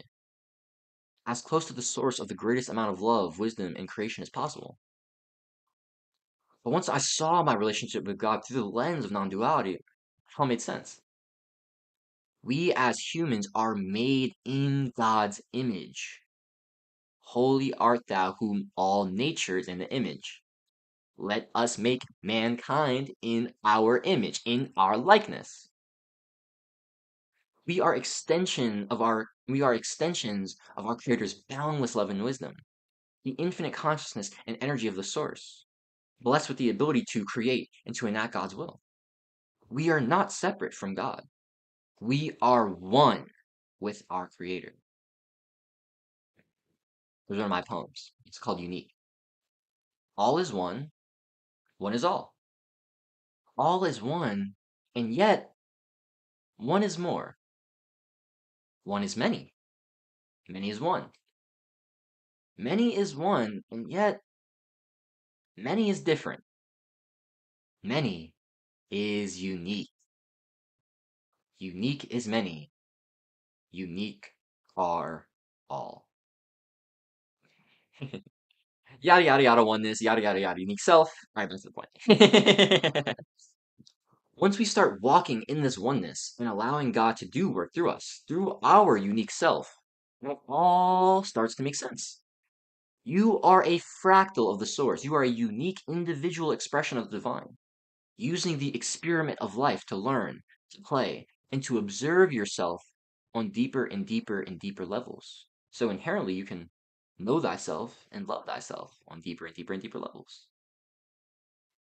We are all but musicians in the Creator's grand symphony, playing our parts to enjoy and understand ourselves and each other and the music a bit better every single day. Okay, Jaden, this is great and all, but what's it got to do with my creativity? Like, you're kind of rambling right now. Don't you trust me, gang?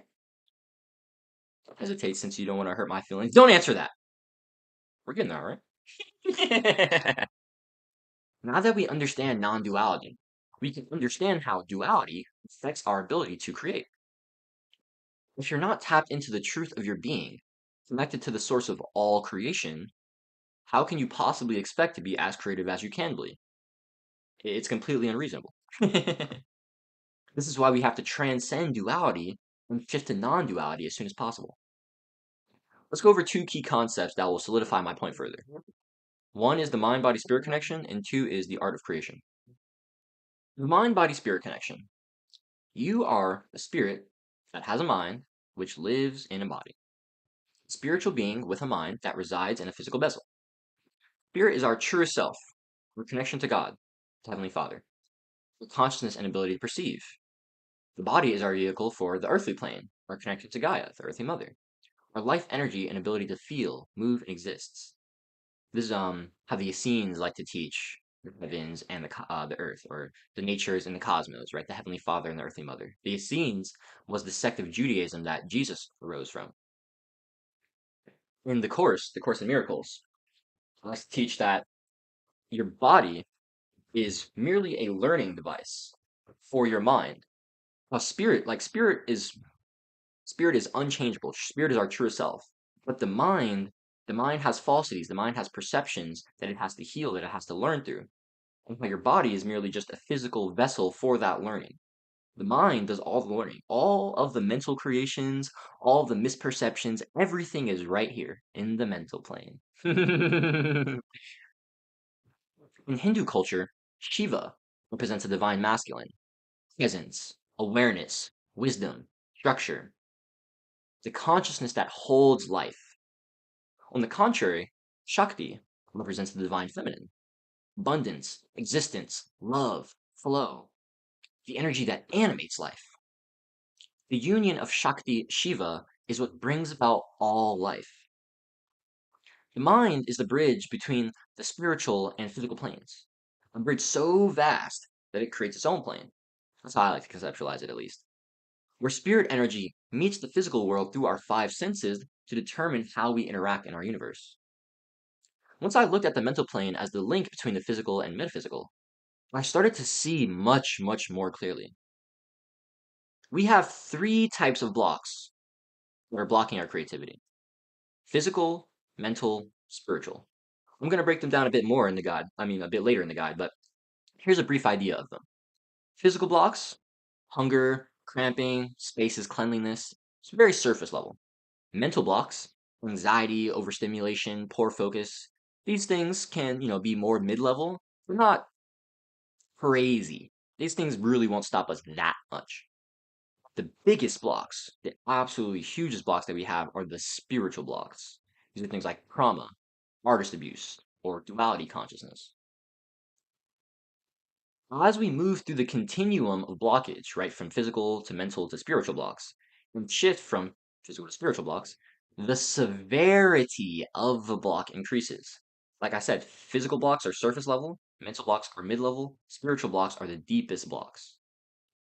Cleaning your desk or eating is a lot easier than figuring out how your anxiety is affecting your ability to be present and get work done. You see what I'm saying? It's a lot easier to tackle the physical block rather than the mental block. Just like improving your ability to focus or being less stimulated is usually easier to do than dig up your trauma or questions the way you see the world, right? Mental blocks are easier to tackle than spiritual blocks. It's easier to target these physical or mental blocks, but often these blocks are just symptoms, manifestations of the real problem, likely some kind of trauma or deeply rooted fear or insecurity that made you uncomfortable being vulnerable or authentic. Here's the thing.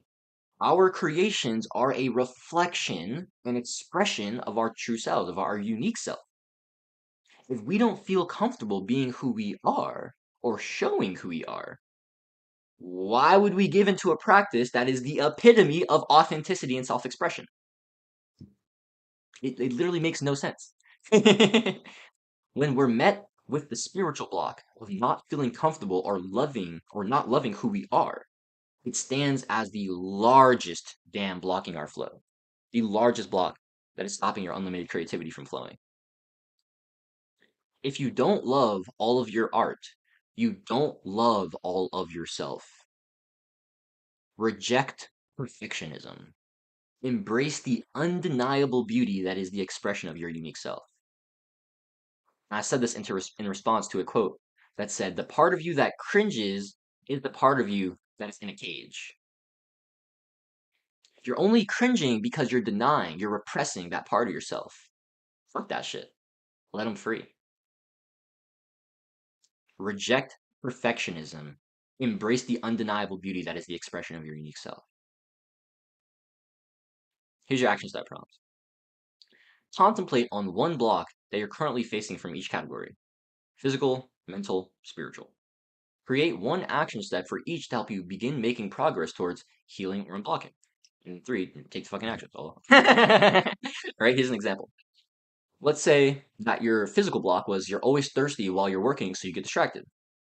Your mental block was that your attention span sucks because of all the doom scrolling on TikTok. And your spiritual block is, I don't believe I'm good enough to be a successful artist. And so, here are your action steps that you created.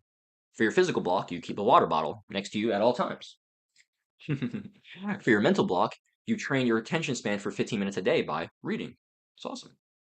And for your spiritual block, you journal about the nature or usefulness of the limited belief that is holding you back. The I'm not good enough to be a successful artist limited belief. And then you actually do the things. Awesome, awesome. Here's the second key concept: the art of creation. Your creativity is like your blood. Just as blood is a fact of your physical body and nothing you invented, creativity is a fact of your spiritual body and nothing that you must invent. Julia Cameron, The Artist's Way. Blood is our physical life force. Creativity is our spiritual life force. And this is why if you're not creating, you feel dead inside. There's a quote I love, and it says, "Remember, artists, the opposite of depression is not joy, it's expression." So create, create, create, create. It's the soul's medicine.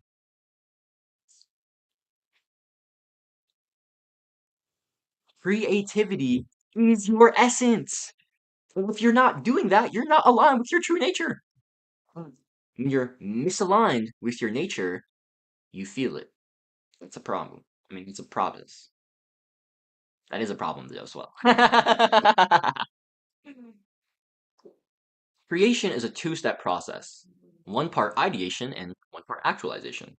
Going from nothing to something, 0 to 1, then building off that idea and actualizing its greatest version, 1 to 10, 20, 100, 1,000, or to infinity. In my eyes, the first half of creation is creativity, and the second half of creation is productivity. The first half, the feminine, second, the masculine, second half, the masculine. Just like the seventh hermetic principle of gender teaches us, the feminine and masculine must always come together to generate. The feminine principle has a much more varied field of operation than has the masculine principle. The feminine principle conducts the work of generating new thoughts, concepts, ideas, including the work of the imagination. I'm assuming it's supposed to say and, but whatever. The masculine principle contents itself with the work of the will in its varied phases. From the Kabbalion on mental gender. That's chapter 14. Just as a woman creates her baby inside her, only the divine feminine or feminine principle can actively create.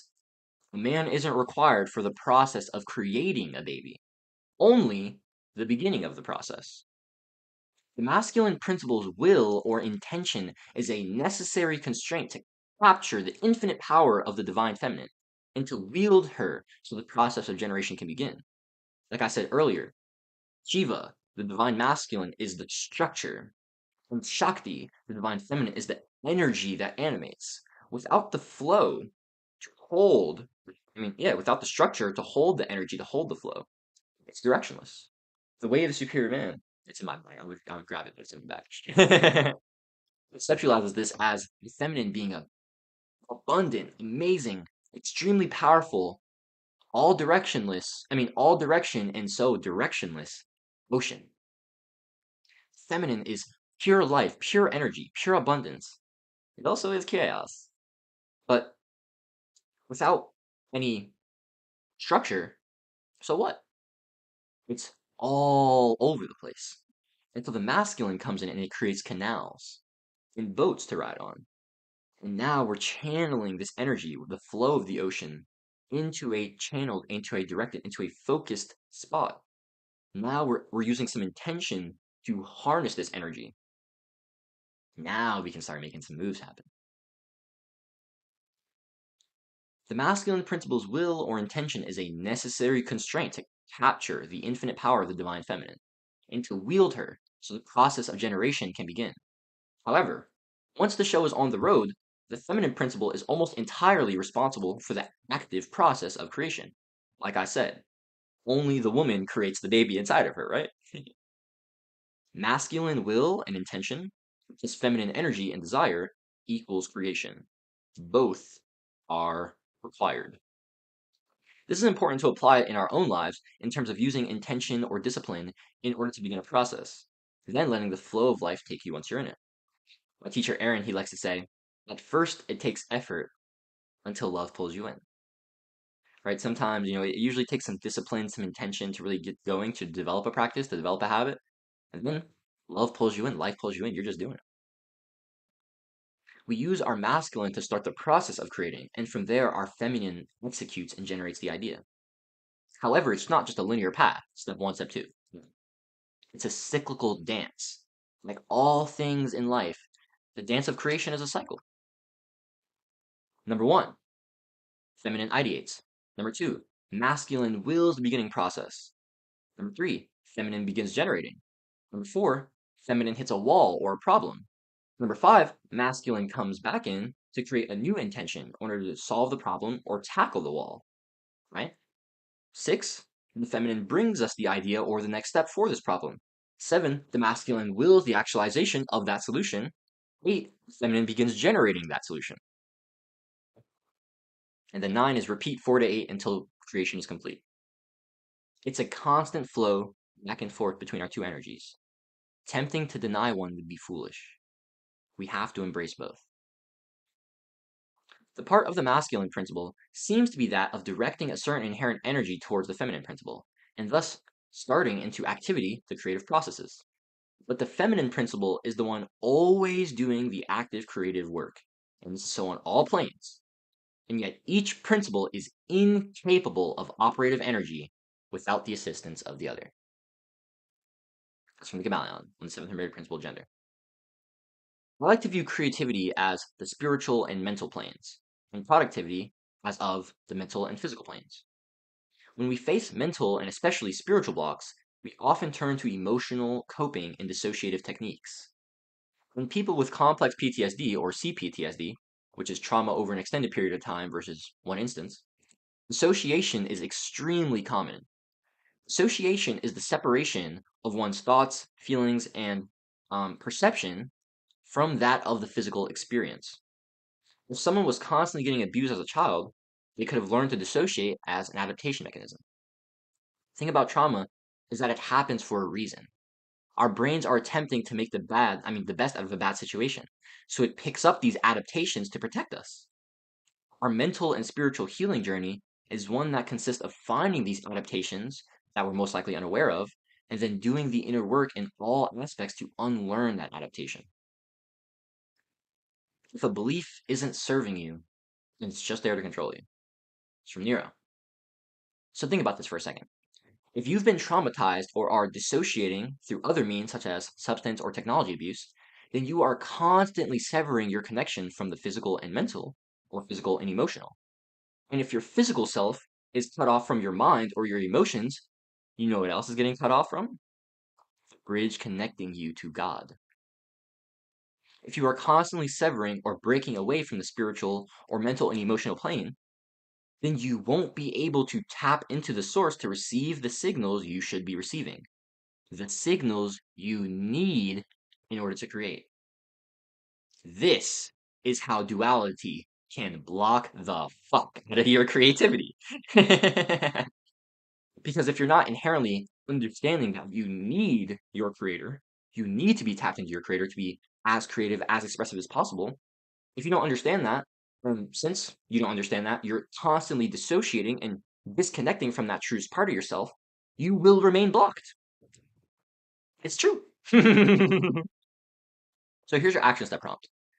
I want you to go within and ask yourself, where in my life am I still perceiving duality? Are there people, circumstances, or behaviors that cause me to dissociate and lose my connection to God? Have I been embracing both my masculine and my feminine? 2, I want you to find the inauthentic or distorted beliefs in your mind and contemplate, over their nature and usefulness. Once you know that your beliefs aren't serving you, they just melt away, like genuinely. You only do something because you believe it serves you. And if you don't consciously believe that, you subconsciously believe that. But once you can bring that subconscious to the light, it genuinely melts away. And then 3, create action set prompts for yourself to begin realigning with non-duality. So here are some ways to invest in your being, which is existence, that's your feminine, and your becoming, that's evolution, that's your masculine. And I say this because I want you to embrace non-duality, embrace your masculine and your feminine, tap into your physical and your spiritual, tap into like just existing, just being in life, but also growing and evolving. Both are aspects of yourself, right? So that's why I want to give you guys some examples. Investing in your being or your feminine looks like stillness practices to connect with yourself, God, and oneness. Something like meditation, prayer, stretching, unplugged walks, etc. 2, we have spontaneous rest and playtime to recharge. Exclusive like walks, art, movies or shows, music, dancing, pleasure, etc. So that's investing in your being, investing in your feminine. Investing in your becoming looks like 1, working or creating with the intention to build something for your future self or for your purpose. So let me kind of hit on this real quick. So working or creating with the intention to build is masculine. Creating with the intention to just play and have fun and like pure flow, that's feminine. So like when I'm painting, I have zero intention to build anything. Like it's creating, but it's pure feminine. Like there's no intention behind it. It's like it doesn't what. But when I'm writing or when I'm recording, I'm definitely still channeling my feminine energy, right? Of course. But I'm more so channeling my masculine because I'm willing this production. I'm intending something behind this. I want to serve. I'm doing this for my purpose, right? And for my future self. You see what I'm saying? Inherently the intention, the energy behind it is different. So that's, working or creating with the intention to build versus working or creating, just to have fun with it and just to do it. So that's the first aspect of your becoming, or one way you can aspect in your becoming. invest in your becoming, working or creating. And the second way you can invest in your becoming is learning and introspecting. And that is to help you find gaps in your awareness and elevate your consciousness, right? As we learn and as we expand our thinking, we expand, right? We grow. I want you to think of the feminine as a circle and the masculine as a line. The masculine is focused, discerning, and penetrating. The feminine is flowing, all encompassing, and surrendered. Both are crucial aspects of yourself. Without your masculine, you'll never pursue conscious growth and evolution. You'll be subject to living a life of reactivity rather than proactivity, always reacting to events, never creating them. Without your feminine, you'll never slow down to connect. You'll be stuck doing. For what? Always striving, but never satisfied. That's a poor existence. Instead of attempting to do anything with just one, because it's literally impossible, like the seventh hermetic principle of gender teaches us, harmonize both. Hold the paradox. Alrighty. The 3 blocks stopping your unlimited creativity. One of my favorite shows of all time is Jane the Virgin. It's an American remake of a Venezuelan novella of the same name, Juana la Virgen. Or La Virgin. I don't know. I can't speak Spanish. I wish I could, though. The show centers around our cheesy, fun-loving, judgmental since she has a great head on her shoulders, writer, protagonist, named Jane, obviously. One episode, Jane was struggling with a chapter in her book and decided to start going to a writer's group to help her tackle it. After a few classes, and Jane having to redeem herself from making one of her classmates cry, she had gotten into a small interaction with her teacher, who happened to be a writer who she dearly loved and looked up to. The teacher said one line to her that has stuck with me since I watched it for the first time 4 years ago. I just finished my 6th rewatch this summer. Yes, 6 rewatches. Here's what Jane's teacher said. The block is often further back than we believe.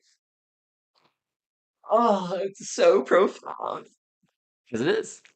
Most people, like I told you guys, we're worried about the physical blocks, the mental blocks, all that cute shit. That ain't what matters, boy. Spiritual blocks, that's where the real money at. See, this episode, Jane was struggling with her relationship with Raphael. Raphael's her baby daddy and her boyfriend at the time. I gotta tell you, this show's love triangles, something else, bro, let me tell you. But Jane felt anxious about what was going on with her relationship, their future, and probably something Raphael did. I'm not exactly sure of all the deeds. What I do know was that as soon as she talked, Raphael totally did something. Don't remember exactly what, but he got fucked up. Typical Raphael. Raphael was always fumbling the bag, I'm not gonna lie. But after Jane talked to him, he released her mental block caused by anxiety from her relationship, and the waters came crashing again. He was back to writing and in her groove.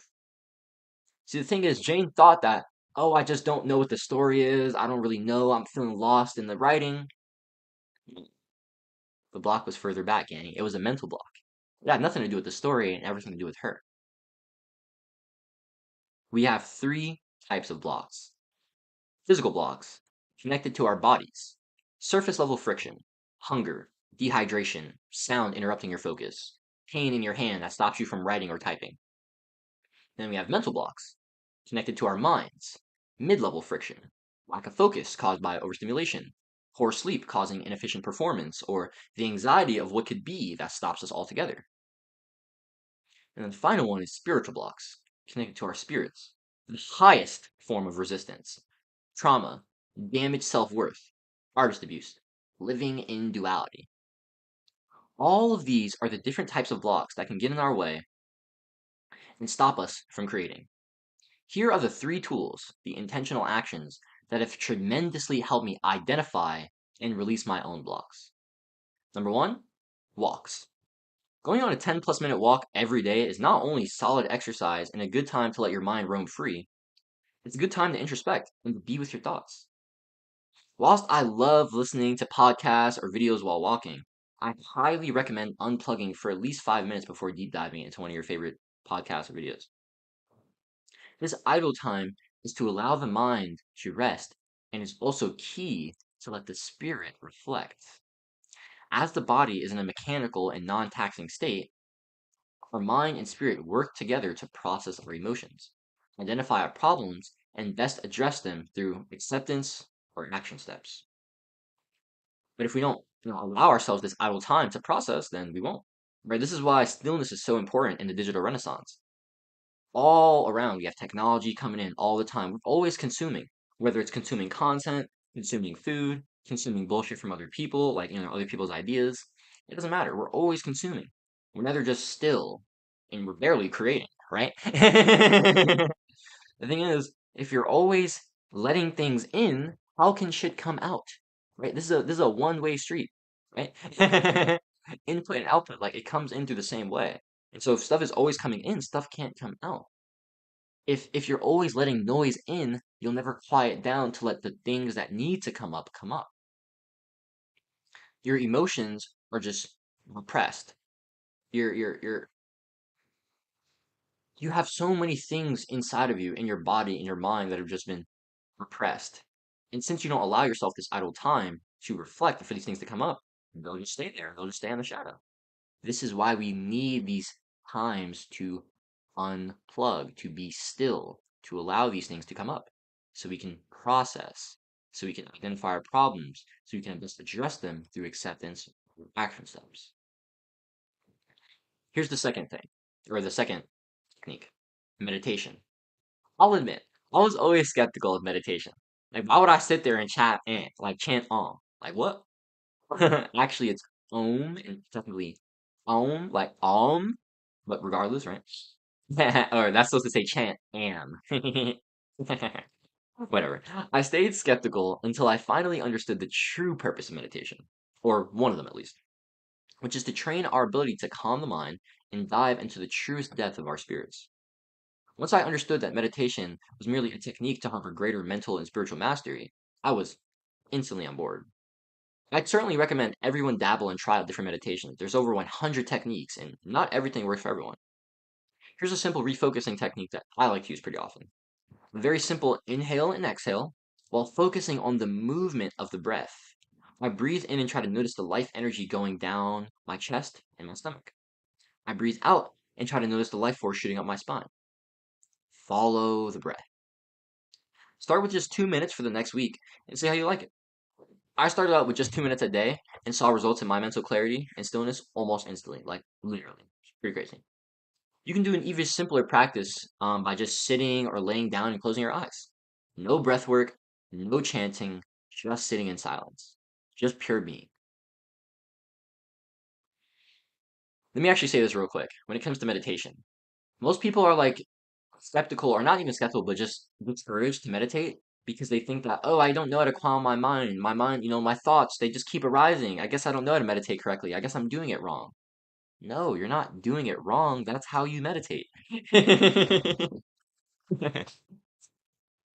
is, like, you can't expect your mind to quiet down if your mind is never quiet. It doesn't work like that. And so what you need to do is you need to train your mind to quiet down. How do you do that? Through meditation, through the focusing technique. Right? So let's say you wanted to do let's just say you want to do a super simple, like just focusing on the breath, like you're just breathing in and out, not even following the breath, just breathing in and out. So you're focusing on your breath. So basically there's 4 steps to meditation. Like there's like a cycle of meditation. The first step is that you're focusing on your technique. So let's say I'm focusing on my breath. I'm breathing in and out,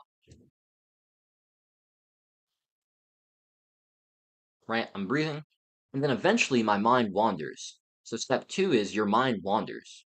So let's say I start thinking about, some random, I don't know, some random girl from high school or some bullshit, who knows? And then step 3 is that I become aware of my mind wandering. I'm like, oh, wait, what the hell? I'm not focusing on my breath. I'm thinking about this girl from high school. And then, since you have this awareness, you then refocus back to the breath. You're like, nope, back to the breath. That's the step 4.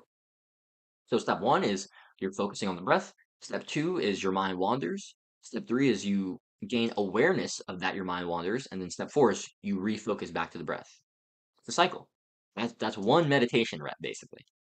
Now, you do a few more thousands of those, your mind actually will be able to quiet down. But don't get discouraged, okay? If your mind can't quiet down, it doesn't matter. It's fine, guys.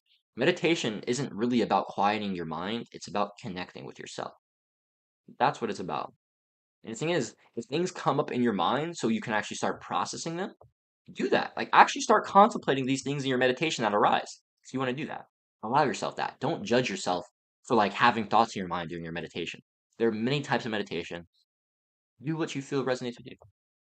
If you'd like some help with that, I'd love to help you out. You can come book a call with me, and I'd love to help you, figure out a meditation that works specifically for you.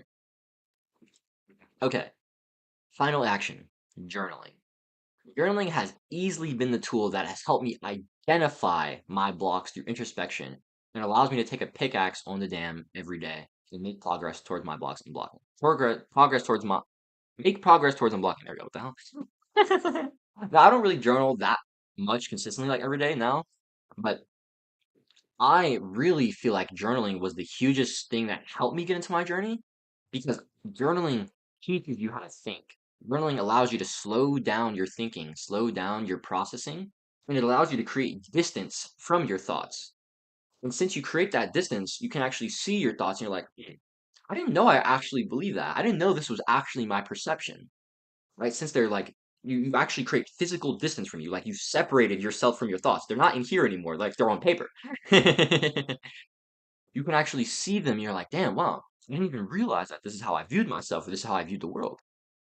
And that allows you to observe it through a different lens, right? And so journaling is amazing because it teaches you how to it helps you understand how you think. It helps you find those gaps in your awareness. And so if you're too busy overthinking, like I used to be a crazy overthinker, start with journaling. Don't start with meditation or unplugged blocks. Don't start in your mind. Start with the paper. And then after you do the paper and your paper, like your mind becomes trained from the paper, you'll need the paper less. You know what I mean? Like now when I contemplate, I usually just contemplate in my head and it's like, oh yeah, I could just find that in my awareness. I often don't contemplate or introspect through journaling as much anymore because I just find that I don't really need to. Like I can just go in and find that in myself through like just my inner world. But if you're not at that level, like don't act like you're me. You're not. I've been doing this shit I've been on this inner work shit for 5 years. I've been on my mental health journey for 5 years. I've been introspecting for 5 years. If you haven't been, try to be like me. Start with journaling. I've previously tasked clients with dabbling in a journaling style known as morning pages. This style was developed by writer-director Julia Cameron, and her famous guide to higher spiritual creativity, The Artist's Way. I'll just be frank. The Artist Way changed my life. I highly recommend checking it out for anyone who wants to be a more authentic creator and unblock their flow. The morning pages are a cornerstone tool of the Artist Way. I don't really do the morning pages, but they are great, especially for, like I said, helping you just build that understanding of how you think and like allow you to identify these blocks that you may not be able to identify in your head simply because there's not enough distance between your thoughts in your head versus your thoughts when they're on paper. See what I'm saying? Like you're too close to the problem. Like an eye can't see itself. Your thoughts can't perceive themselves when they're in here. And so when you put them outside of here and you put them on the paper, you can have thoughts about your thoughts. You see what I'm saying? But the morning pages are a very simple practice. You wake up and you write straight from consciousness. It's typically 3 pages, right? That's what Julia Cameron recommends, but I like to recommend that people just start small with one because it's way less friction to write. One, thoughts pop in your head. Two, your pen pops them onto the paper. Very, very simple. You don't think about your writing or even call it writing. The morning pages aren't supposed to be good or not even supposed to be art. They are just supposed to be. That's it. The morning pages are a daily habit that strengthen our showing up muscles. The pages get us out of bed and get us creating with zero expectations that what we're thinking or writing will be any good whatsoever. Pages simply allow us to be free. And isn't that beautiful? So here's your action step prompt. Choose one of the intentional actions, unplugged walks, journaling, or meditation, to focus on being the main vehicle you use to heal, self-inquire, and process emotions. With your newfound awareness, I want you to identify one new block for each category, right? So like you had those blocks that you identified earlier when we first talked about blocks.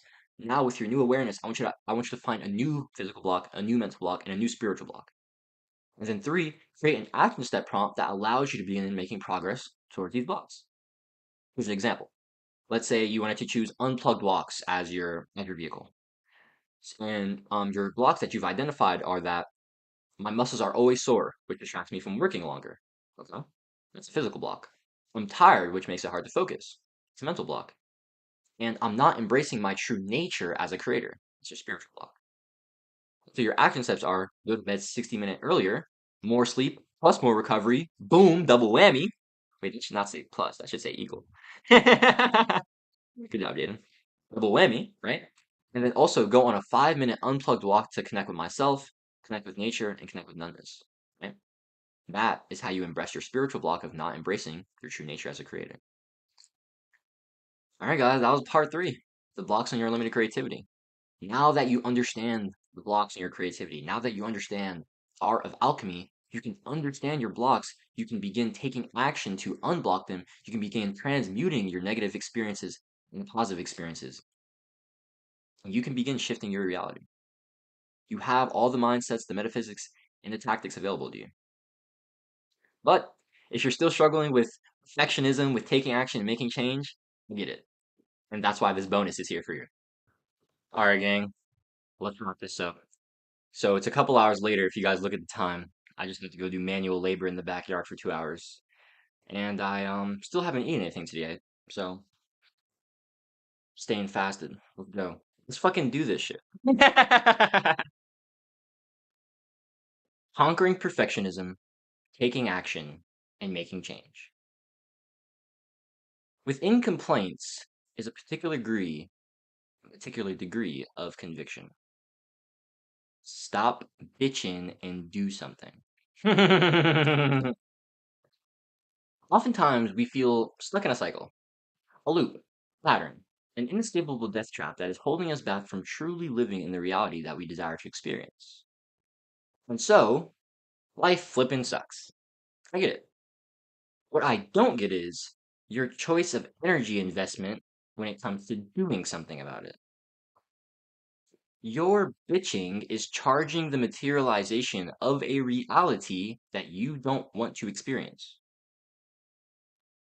Nero said that within complaint is a particular degree of conviction. When you are complaining, you are saying, this is what my reality is. Do you understand? And then you're also saying, I can't do anything about it. If you're continuously to focus on the problem instead of investing into the solution. Focusing on the problem doesn't do shit for you. Like I really need you to understand this. It will lead to no positive change and will only catalyze further suffering. Instead, focus on what you can control. Focus on the cause, not the effect. Focus on the solution to the problem, not the circumstances that you've been dealt. Remember our quote from Jesus earlier? Those who possess something will receive more, and those who have nothing will be deprived of even the little they have. Whatever you focus on will amplify. Focus on the positives, attract more. Focus on the negatives, attract more. You will continue to attract what you judge until you no longer judge what you attract. That's from a very, very tapped in Renaissance man, Reverend Grant. Judgment and repression won't do shit for you, except perpetuate your suffering. Resisting the resistance doesn't fucking work. So stop. Stop. Resisting the resistance only leads to more suffering. Accept the resistance. Embrace the resistance. Make love to the resistance. It will set you free. The only way to break free from the suffering of the cycle is to stop resisting the cycle. That's it. Rhythm is a foundational principle of cosmos. The Kybalion teaches us this in the fifth Hermetic principle, rhythm. Here's some of the Hermetic axioms from chapter 11 of the Kybalion. Everything flows out and in. Everything has its tides. All things rise and fall. Pendulum swing manifests in everything. The measure of the swing to the right is the measure of the swing to the left. Rhythm compensates. The ups and downs, ebbs and flows, ins and outs, all are a natural and necessary part of this conscious experience. And so if we never truly overcome the resistance or the cycles, we need to stop putting our energy into resisting them, as these efforts are futile and lack return. No, no, no, no, no. What we need to do is embrace them. Embrace the resistance. Embrace the struggle. Embrace the hard times. And above all, embrace your darkness. You have a dark side and it needs to be accepted. You have a persona and it needs to be embodied. You have a shadow and it needs to be integrated. Don't deny your dark desires. Love them. Embrace them. Integrate them. Wield them consciously for the light. Complaining about your problems won't do shit for you. So why are you still doing it? Here's what I need you to do instead. 1, accept your problems. You absolutely can't deny that you have something that you're struggling with and would like to overcome. So accept that you have a problem. Cool. 2, feel what you have to feel. Your emotions and your experience is valid. Absolutely. Treat it as such and hold the space for yourself.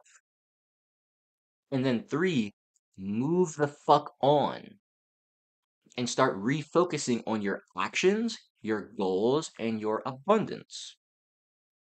Because if you just stay on the problem, if you stay on the circumstance, if you stay on lack, you'll attract more.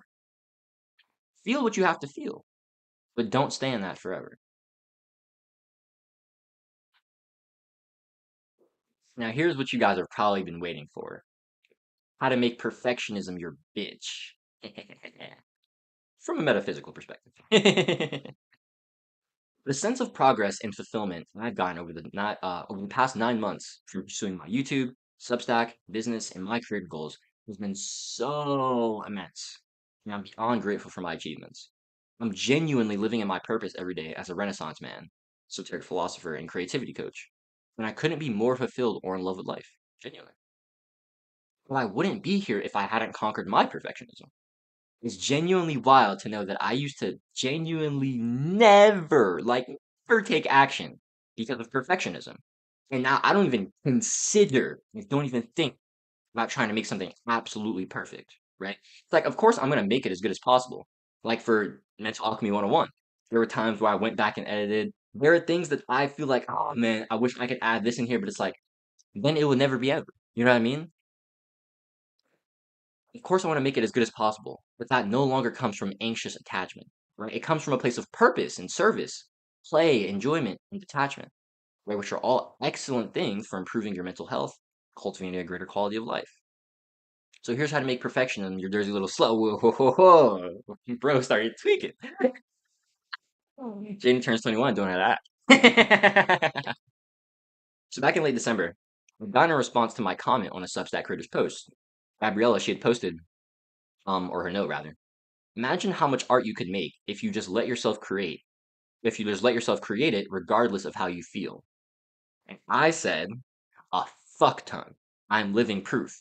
In the last 7 months, I've made over almost 300 YouTube videos and written over 80 newsletters. For the first 5 months of 2024, I couldn't take action. I even kept posting consistently when I felt lost and not like my best self during a huge rut from August through October. When creating isn't optional, life is more beautiful. That's a promise.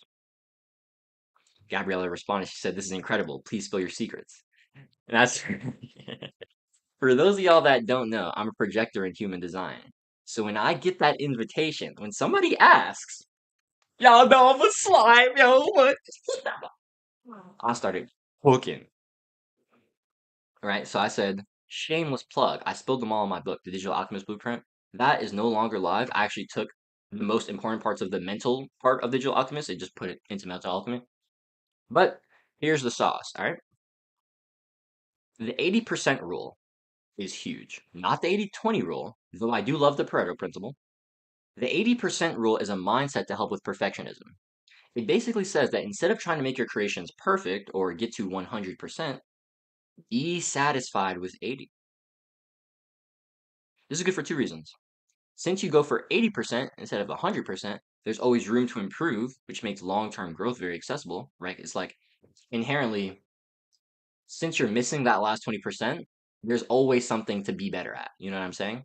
And so when it comes to like long-term growth, there's always something to improve on. There's always something to strive for. You see what I'm saying? And number two is good, is because as your skills improve, the quality of your 80% also increases, right? So it's like my 80% 5 months ago is not my 80% now. I'm way better at speaking, at articulating, like going off the cuff now than I was 6 months ago. But I'm still just showing up hitting the 80%. It's not like your 80% doesn't improve. It will as you do as well, right? So you're still getting better, just without the perfectionism destroying you. The thing about art and creating that most of us fail to understand is that we're attempting to capture the infinite in a finite medium. Obviously, there will be constraints and limitations on your expression. That's okay. In fact, that's amazing. In my opinion, that's what makes it art. Personally, I get kind of egotistical when it comes to people who try to outsource their creativity to AI. It's like, you're asking something with no soul to pull ideas from its source? I'm lost. Right? Creativity is inherently divine. God is the creator. In my opinion, there's nothing more spiritual or healing than creating. So I love flexing that none of my ideas or creations have been AI. Outside of some sales page copy that I used for a week and then scrapped because I hated it. If it's not human, I don't want it. And most other people are the same. We don't want you to capture the infinite perfectly. We want you to perfectly express the beauty of your individual self, however you felt called to in that moment. The difference between us and God is that God has an infinite mind and we have a finite mind. Although we can still taste the infinite, wielding it is another story. This is where constraints come in. Back in April, when I started getting into filmmaking, I heard a director say that your art is composed of 1, the original vision or idea, 2, your current skill set and resources, and 3, any constraints or limitations, such as time, materials, skills, resources, etc. And this resonated with me so deeply. We tend to think that art is some perfect embodiment of the divine, and we'd be correct, however, we need to slightly shift our perception. Our art is the perfect embodiment of our individual expression of the divine. It is the constraint and the limitation of the human that makes it art at all. My art couldn't possibly begin to capture the infiniteness of the source. However, what it can do is begin to capture an aspect of my own infiniteness. Still difficult to capture, but easier to begin actualizing. Why? Constraint, limitation. This is why deadlines can be such powerful tools. They allow you to channel the infinite and wield its power, both in a limitation. So instead of trying to perfectly capture the infinite in a finite creation, no, right? You're not God. And that's okay. Because we still get to make a fuck ton of awesome stuff anyway. Let's look at this from a metaphysical perspective. The seventh hermetic principle of gender says that all things have their masculine and feminine principles because the masculine and feminine must come together in order to generate, or create anything. Right? This is why gender is gender. It has nothing to do with sex and everything to do with generation, with creation. Just as man and woman must come together to procreate, the masculine and feminine are required to harmonize for all creations. I read this earlier, but I'll just remind you guys. The part of the masculine principle seems to be that of directing a certain inherent energy toward the feminine principle, and thus starting into activity for creative processes. The feminine principle is the one always doing the active creative work, and so on all planes. Yet, each principle is incapable of operative energy without the assistance of the other. Yeah. So flippin' what, Jaden? Chill, gang. I was in there. Wait, listen. Let me cook. Here's how I see the feminine and masculine when it comes to the art of creation. Creation is a two-step process. One is creativity or ideation, 0 to 1, and 2 is productivity or actualization, 1 to 2 and beyond. Creativity is of the inner world, the unmanifest, the spiritual and mental planes. Productivity is of the outer world, the manifest, the mental and physical planes. Creativity is the feminine flow, the life energy that sparks and fuels all visions and creations. Productivity is the masculine structure, the focus and intention that drives you towards the actualization of an idea.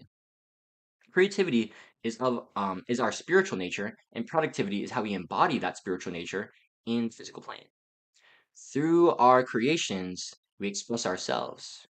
Through our art, we express our nature. You need to create. That's when I hit the Substack comic max character count. Didn't know there was one. That makes sense, right? So you guys, if you guys remember, I was like, this was a response to Gabrielle, right? So I hit the character count, which is mad funny. And I said, if you're actually reading this for some reason, hello, I appreciate you. I doubted that Gabriella would actually read this because it was very long. But I didn't care because I was just going to use this for my peeps anyway, right? So here's the second comment. Okay, so we understand that creating is our nature, that art needs constraints, and that we need to embrace the masculine and feminine if we want to create. Coolio. Awesome. Here's why you need to create. God is the one infinite creator, responsible for all life and all creation. So I want you to think about this for a second. It would be fairly unreasonable for God to not create because creating is God's nature. The constant cycle of birth and death is the eternity our Creator resides in. And so creating isn't optional for God. And yet, for whatever reason, we believe that it's optional for us. Pretty weird. Because last time I checked, holy art thou, whom all nature is the image. Last time I checked, God said, let us make mankind in our image. Interesting. We are made in the image of the Creator. Thus, we are creators. We are all unique expressions of God. Not quite like the other, but all holding the essence of the divine in us. Think of a painter. Realistically, a painter would never make any two paintings alike. Over an artist's career, they may certainly repeat and reiterate to improve, but it's quite likely that their expression isn't limited to one form, or that they could exactly replicate a previous piece. Dozens of unique expressions that hold the truest essence of the painter. Just as our Creator is called to infinitely create, we too must infinitely create. Just as our Creator is called to infinitely express, we too must infinitely express. These things are our nature. And if we don't live in alignment with creation and expression, which is truly all about expression, since that's what creating is a vehicle for, we begin to feel depressed and negative. Remember when I said to you guys earlier, remember artists, that the opposite of depression is not joy, it's expression. And so we need to create, create, create. It's our soul's medicine. Misaligned with our authentic nature to boundlessly create and thus infinitely express. This is why we feel depressed and negative. We're not living in alignment with who we truly are. Due to our misalignment with our authenticity, due to our inexpression, we create mental suffering. So how do we begin healing and easing our suffering? It's quite simple. Create. Granted, if your negative thoughts are destroying you, then you'll likely need some more mindset shifting and inner work to accompany your creating, which is why this is the last section of the guide. So here's your action step prompt. I want you to, one, embrace the 80% rule and say that, okay, all I need to do is hit 80%. Two, I want you to make something you love for 15 minutes a day. All right. And three, I want you to feel amazing after expressing your unique self. You know what I mean? And don't bullshit yourself. Actually do it. All right. Actualize the idea. Channel your masculine. Create change.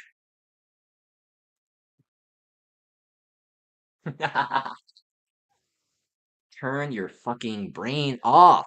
LOL. Oftentimes we get quotes stuck in our head. Thinking, planning, strategizing, but really we're just mentally masturbating. Taking zero action on the moves we want to make or the ideas we want to actualize. Trust me, I get it. A year ago, late January 2024, I was stuck there. I was sad because I was making no progress in my YouTube and business journey. After 5 weeks, I was no. Please extend your timeline. I was angry for not pursuing my artistic interests like drawing, writing stories, or filmmaking. And worst of all, I felt trapped with the current spiritual path I was on. I was coming into 2024 with a new interest of re-exploring my Christian roots, after being more open to spiritual concepts due to the way of the superior man, as well as Hindu and yogic teachings that I learned in the second half of 2023 from Dr. K over at Healthy Gamer GG. Around mid-January, I'd had my first mystical experience during a prayer. It was before I knew what a mystical experience was. So I just had this insanely overwhelming experience of the love and vastness that the presence of God brings.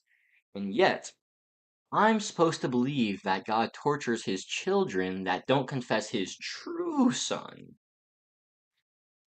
Yeah, not so sure about that one. The God you don't believe in doesn't exist. From Dr. Mark Gaffney. God isn't some hell-bent deity who needs to sacrifice his children in order to quench his bloodlust. No. No. God is the infinite intelligence and boundless beauty which animates all life. Know the truth of your Creator. It will bring you unimaginable peace and healing. Anyways, I eventually discovered metaphysics and esotericism in April 2024, and I've been in love with this path ever since, which is why I'm a spiritual teacher. It's my purpose. Slight tangent aside, a year ago, I was. But I most certainly wasn't taking action, let alone consistent action, to get me closer towards my goals of being a creator and coach. It's not like I wasn't taking action because I didn't know what to do. Oh no. I knew. I didn't pay Hamza $600, 500 in December plus 99 in January, 1,000 total over the 5 months I was in Adonis school. But I didn't pay Hamza just to not learn about YouTube and business, right? Like, nah. Like, if there's one thing your boy Dubs is always gonna do, it's learn. You know what I mean? Before I was an action taker, I was a hyper learner. Before I was an executor, I was just a mental masturbator. But you know what? I was learning. And you know what? I needed to. I needed to do that. So it's okay. But don't mentally masturbate, okay? Anyways, I watched the Adonis School courses. The 1% mindset course, the productivity course, the YouTube course, to make your first 1K online as a coach. I knew what I needed to do. I just didn't fucking do it. And this is where most of us live. Besties with Copatron. This is Copatron. This is your bestie. You understand that? Trust me, I get it. Me and Copatron be going our rounds every day. Only difference between me and you is that I push through more often. That's literally it. I just turn my fucking brain off and get the work done. Like, I'm not gonna lie. After I recorded the first hour of the course, my brain was feeling cooked. And I was coping. I'm like, fuck, bro, I might just record this tomorrow. But I'm like, nah, dude, I gotta get this work done today, bro. I gotta get this shit done.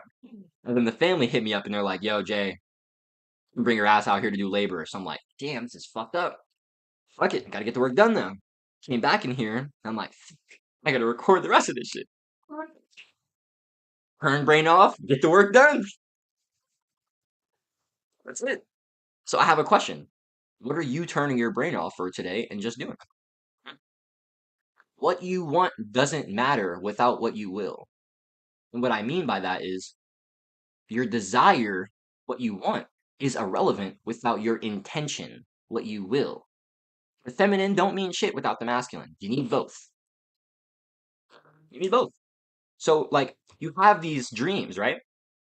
But instead of actually actualizing these dreams, you're feeding them into Copatron, and out comes fat ass bottles of, oh, I can't do it, made out of 100% Coke. You understand this? This is your best friend right here. Do you understand that you need to stop feeding Copatron your dreams and you need to stop downing these bottles of I can't if you want to start doing shit? If you want to start making shit happen, stop coping. Turn your brain off. Stop letting Copatron devour your dreams. Thing is, like, work isn't actually that hard, honestly.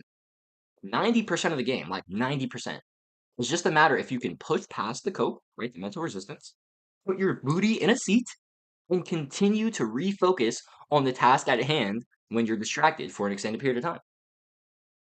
Put booty in seat, Turn brain off, and you know what? You just start by starting. So go get the fuck to work. This journey you're on is an ongoing and unfolding process of discovery and implementation, not a mental masturbation party where you think you're being productive by learning more information than that you need before you can start. Oh, I need to know. Oh, Jaden, no. Oh, you're full of shit. You're full of shit. It's that simple. Admit it to yourself so you can change it. I posted a note the other day, and it says, you don't have to know everything. Just fucking show up and hit post. And Michael, he responded, he said, what the fuck did I do to deserve such violence? And I said, you didn't express your deepest heart's desire. Cut that bullshit out, Michael. Fuck. And for everyone that is Michael, bullshit out. Express your deepest heart's desire. Will it. Use your masculine, alright? How do you change it? You leap. You just do it. The thing is, 90% of people never start. Don't be like me. Start. But out of the 10% that do start, 90% of them quit to the first time they fail. To the first time they fail. Don't be like them either. Persist. Hormozy says, it's never been easier to win. It's also never been easier to be more distracted. To be distracted. It's never been easier to win, and it's never been easier to be distracted. Be the 1% that starts and doesn't give up. Always remember, failing isn't failure.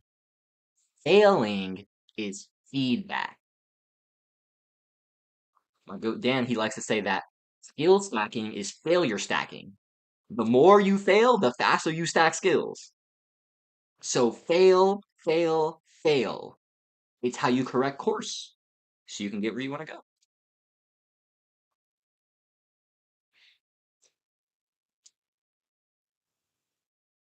Stop trying to make good stuff. Here's a little poem called Your Way. A poem to write, a song to sing, a painting to paint, a drawing to illustrate, a film to produce, a podcast to record. No matter what your means, find your way. Your way to create, your way to tell your story, your way to ruthlessly express. Renaissance man shit. Boy. Yo, look at me, bro. Fucking in the gym, art, lift, more art. Fucking metaphysicist, mystical metaphysicist. Just me being cute. So far in 2025, I felt truly embodied in the Renaissance man identity. Truly persisting holistic mastery in the worlds of 1, spirituality, connecting deeper with myself and the source. 2, philosophy, consuming and creating it. 3, content, writing, speaking, storytelling. 4, business, product creation, funnel review, building relationships on Substack. 5, art, painting, drawing. Totally fell off piano though. Like haven't been playing keyboard, gotta be honest. I know that I'm in an athlete season rather than an artistic season, so charge to the game. Is what it is, baby. But like I said, the most recent ad that has truly bolstered my Renaissance man identity, fitness. If you guys want to check this out, here's a little video of me fucking killing some pec flies. This past week has been the most full of life, joy, desire, and conviction I've ever been. All right, these 2 weeks, I ain't gonna lie, I've been making life my bitch these past 2 weeks, no cap. All because I'm embracing these aspects of myself that I denied for so long. Even if it's just a few minutes of drawing here and there, or walking 2 chill miles on the bike while I'm reading, I'm doing the things I love. Fucking love moving and training hard. Here's one of my I like to call my workouts quickies because it like gets me in with the mentality of it's like, oh, well, if it's a quickie, then I can be done in like an hour and that's cool. But I get in with the like quickie mentality, and if I'm there for 3 hours, then that's cool too. You know what I mean? Trick your brain. Right, but I love moving. I love training hard. Genuinely makes me feel like a fucking warrior. I love synthesizing, sharing my perspective, and helping people. Here's one of my letters. Shift your beliefs, shift your reality. I got an amazing comment from a fellow Substacker that really touched my heart. She said, "Oh, actually, wait, no, I'm tripping, nah." Your free-spirited joy is palpable. Palpable. You are the perfect fit for this kind of work. Also, the mirror analogy totally freaked my brain out. I love the mirror analogy, and thank you so much. Can't tell you how much that makes me feel recognized for my beauty and power. I'll tell you guys about the mirror analogy real quick, because this is actually important when it comes to the delay of the mirror. So, like I told you guys, earlier, your inner world projects outside and creates your outer world. But the thing is, your outer world has a delay. Since the external world operates in space-time, but the internal world doesn't, there can be a delay when it comes to materializing, right? Or for the external for to catch up to the internal, right? There's a delay when it comes to the materialization of your reality. And so I gave this analogy of like, imagine you walk in front of a mirror but it doesn't reflect back to you until 5 seconds later. So basically, our physical reality is just like a laggy ass reflection of our internal state. Cool. Right? But I love synthesizing. I love sharing my perspective. I love helping people, right? It makes me feel in alignment with my purpose as a guide and teacher. And I love making stuff. I freaking love making stuff. Your art doesn't need to be good. It just needs to be. All right? Please just fucking start. I promise that you won't regret it. I love making this, bro. That's why I keep it here now. It's a W for my shop now. You know what I mean? There's literally no better feeling in the world than making stuff. I've seen this. This is an interaction I have with a fellow Substacker. Staker. Substacker. Bryn said, I just posted my first Substack, and does it feel good to feel my creativity for nothing but the pure thrill of it? And I just responded, it's literally the best feeling in the world. You know what I mean? I love life because I do the things I love. Pretty fucking simple. The biggest reasons you're not doing the things you love is simply because you have an expectation or bar of some sort that's holding you back. So drop the fucking bar. In fact, throw that motherfucker out altogether. Like I said earlier, if you don't love all your art, you don't love all of yourself. Reject perfectionism. Embrace the undeniable beauty that is your unique self. I love expressing myself through my art, my content, my business, my fitness, my philosophy, my relationships. And I don't allow other people's perceptions of me to hold me back from ruthlessly expressing my way. For our poem, I don't care. This is my way. This is my way to ruthlessly express. So I don't let nobody hold me back. I need you to adopt the same mentality. I need you to. Don't let anyone else do the same for you. Don't let anyone else, don't let anybody get in the way of you ruthlessly expressing. Of course, that's easier said than done, which is why I already gave you the mindsets and metaphysics behind escaping perfectionism. So here's your final action step prompt. I want you to identify one area or action in your life that you love but haven't been pursuing. And I want you to commit to showing up for yourself today, even if it's just for 5 minutes. And then we're gonna feel amazing. Let me. You can make genuine progress towards your goals if you start small and you just keep fucking going. You can. I believe in you, gangsta. Believe in yourself.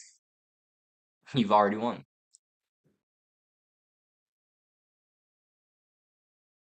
Conclusion.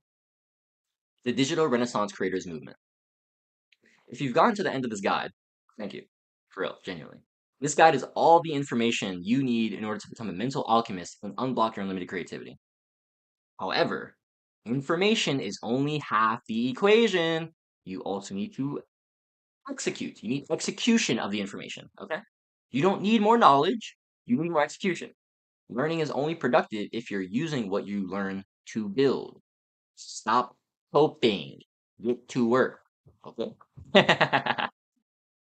If you're anything like me, which I'm sure you are if you read, watched, or listened to this entire guide, then you probably struggle with executing, which is why I created all those action step prompts for you. I call myself the executor now, but this wasn't how it always was, right? Until I invested $1,000 into myself and my own self improvement, YouTube and business mentorship, I struggled heavily with taking action consistently. And once I invested in Adonis School, I felt like I had the clarity of information and the accountability to execute on actions. Even though I didn't take action consistently in Adonis school because I still had a lot of inner work to do. I was able to start dabbling. I was able to start doing that. And then eventually, once I got past that inner work, boom, that's when my external really, really caught up. If you're someone who struggles with clarity or showing up, investing in mentorship is the best way to go.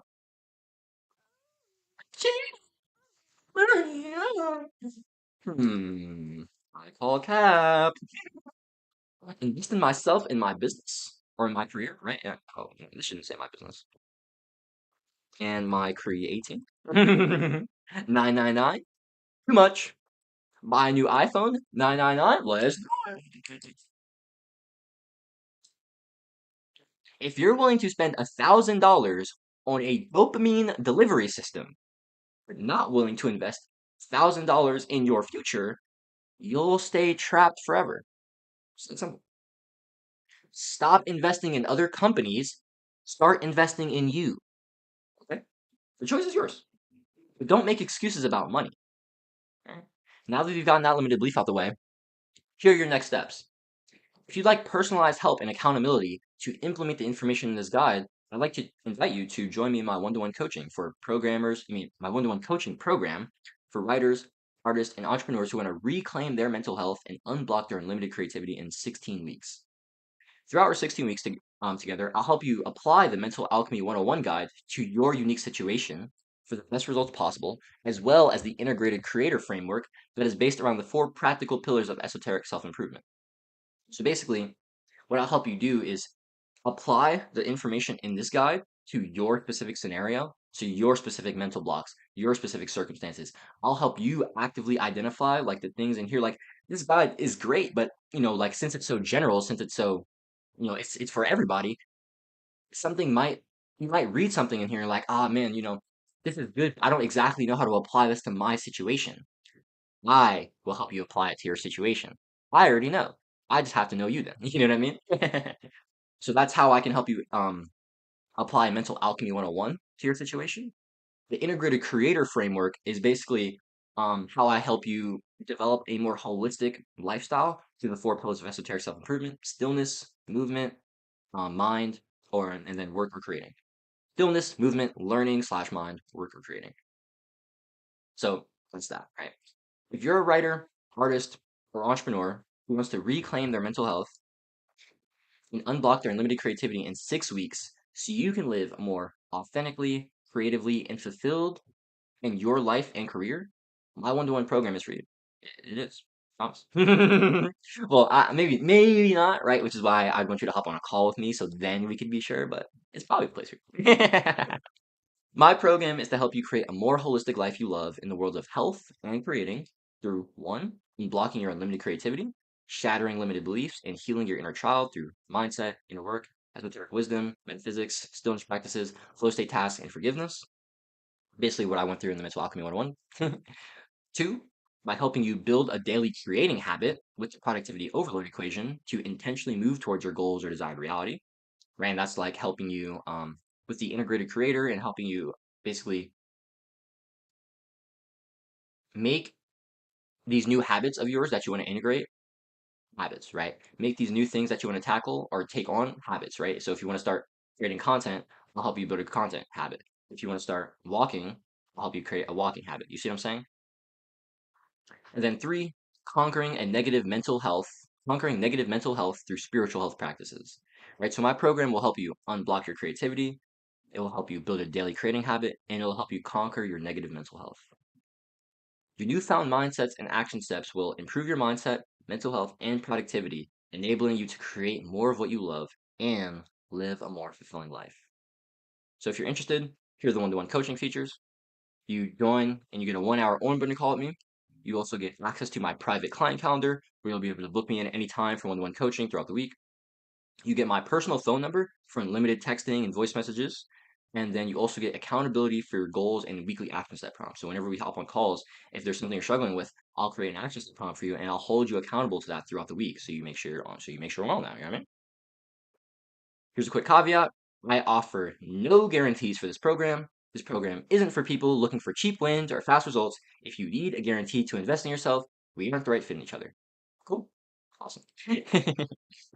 So, Are you ready to reclaim your mental health and unblock your limited creativity? If so, book your one-to-one consult with that button below.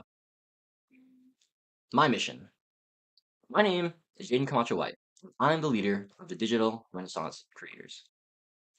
Here's a post I have made that highlights my purpose and my movement.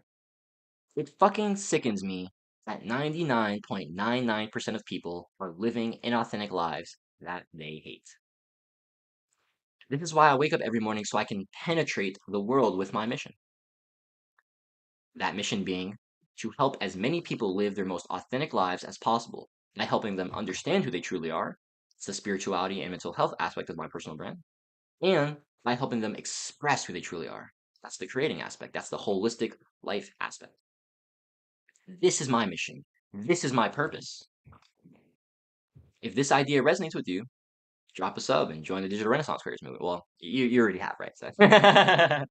But I'm a digital renaissance man, a mystical metaphysicist, a spiritual teacher, and a creativity coach who is committed to helping creators live their most authentic lives and helping them understand who they truly are and express who they truly are through my 7 pillars of esoteric self-improvement. Esoteric self-improvement comes with 3 philosophical pillars and 4 practical pillars. The 3 philosophical pillars are lifelong learning, holistic health, and conscious creation. Lifelong learning, always continue to learn, always continue to pursue mastery. Holistic health is pursuing health in mind, body, and spirit. Conscious creation is understanding the art of creation and reality creation, right? So there's a couple aspects to conscious creation. 4 practical pillars are stillness or connection, which is it's like meditation, prayer, stretching, journaling. The second is exercise or movement for your body, right? So stillness is for the spirit, exercise is for the body, learning or expansion, this is for the mind, and then work or creating.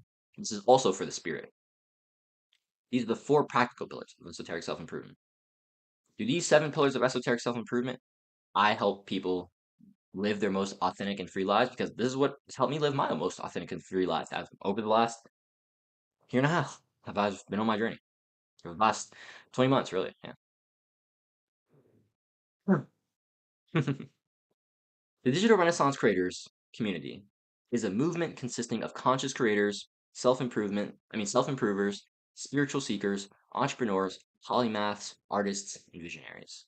Those who want to pursue multiple passions and holistically actualize our divine purpose while living as authentic, creative, and fulfilled lives as possible.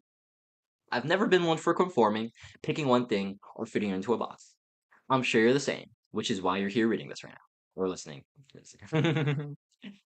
If you know any other like-minded Renaissance creators who'd find this guide or our movement valuable, I ask that you share with them and spread our message of ruthless expression even further. Thank you again for tapping into Mental Alchemy 101. I truly hope you found it insightful and transformative. Claim your desired reality right now. Hold it internally right now and go put in some freaking work. Alright. Your dream reality is on the other side of your decision. Do it today. Be better for it tomorrow. Stay blessed. Stay loved. Big dubs for getting to the end, baby. Only the realest of real ones get here. On that shit, baby. Boom! Alright. I'm fucking out. Deuces!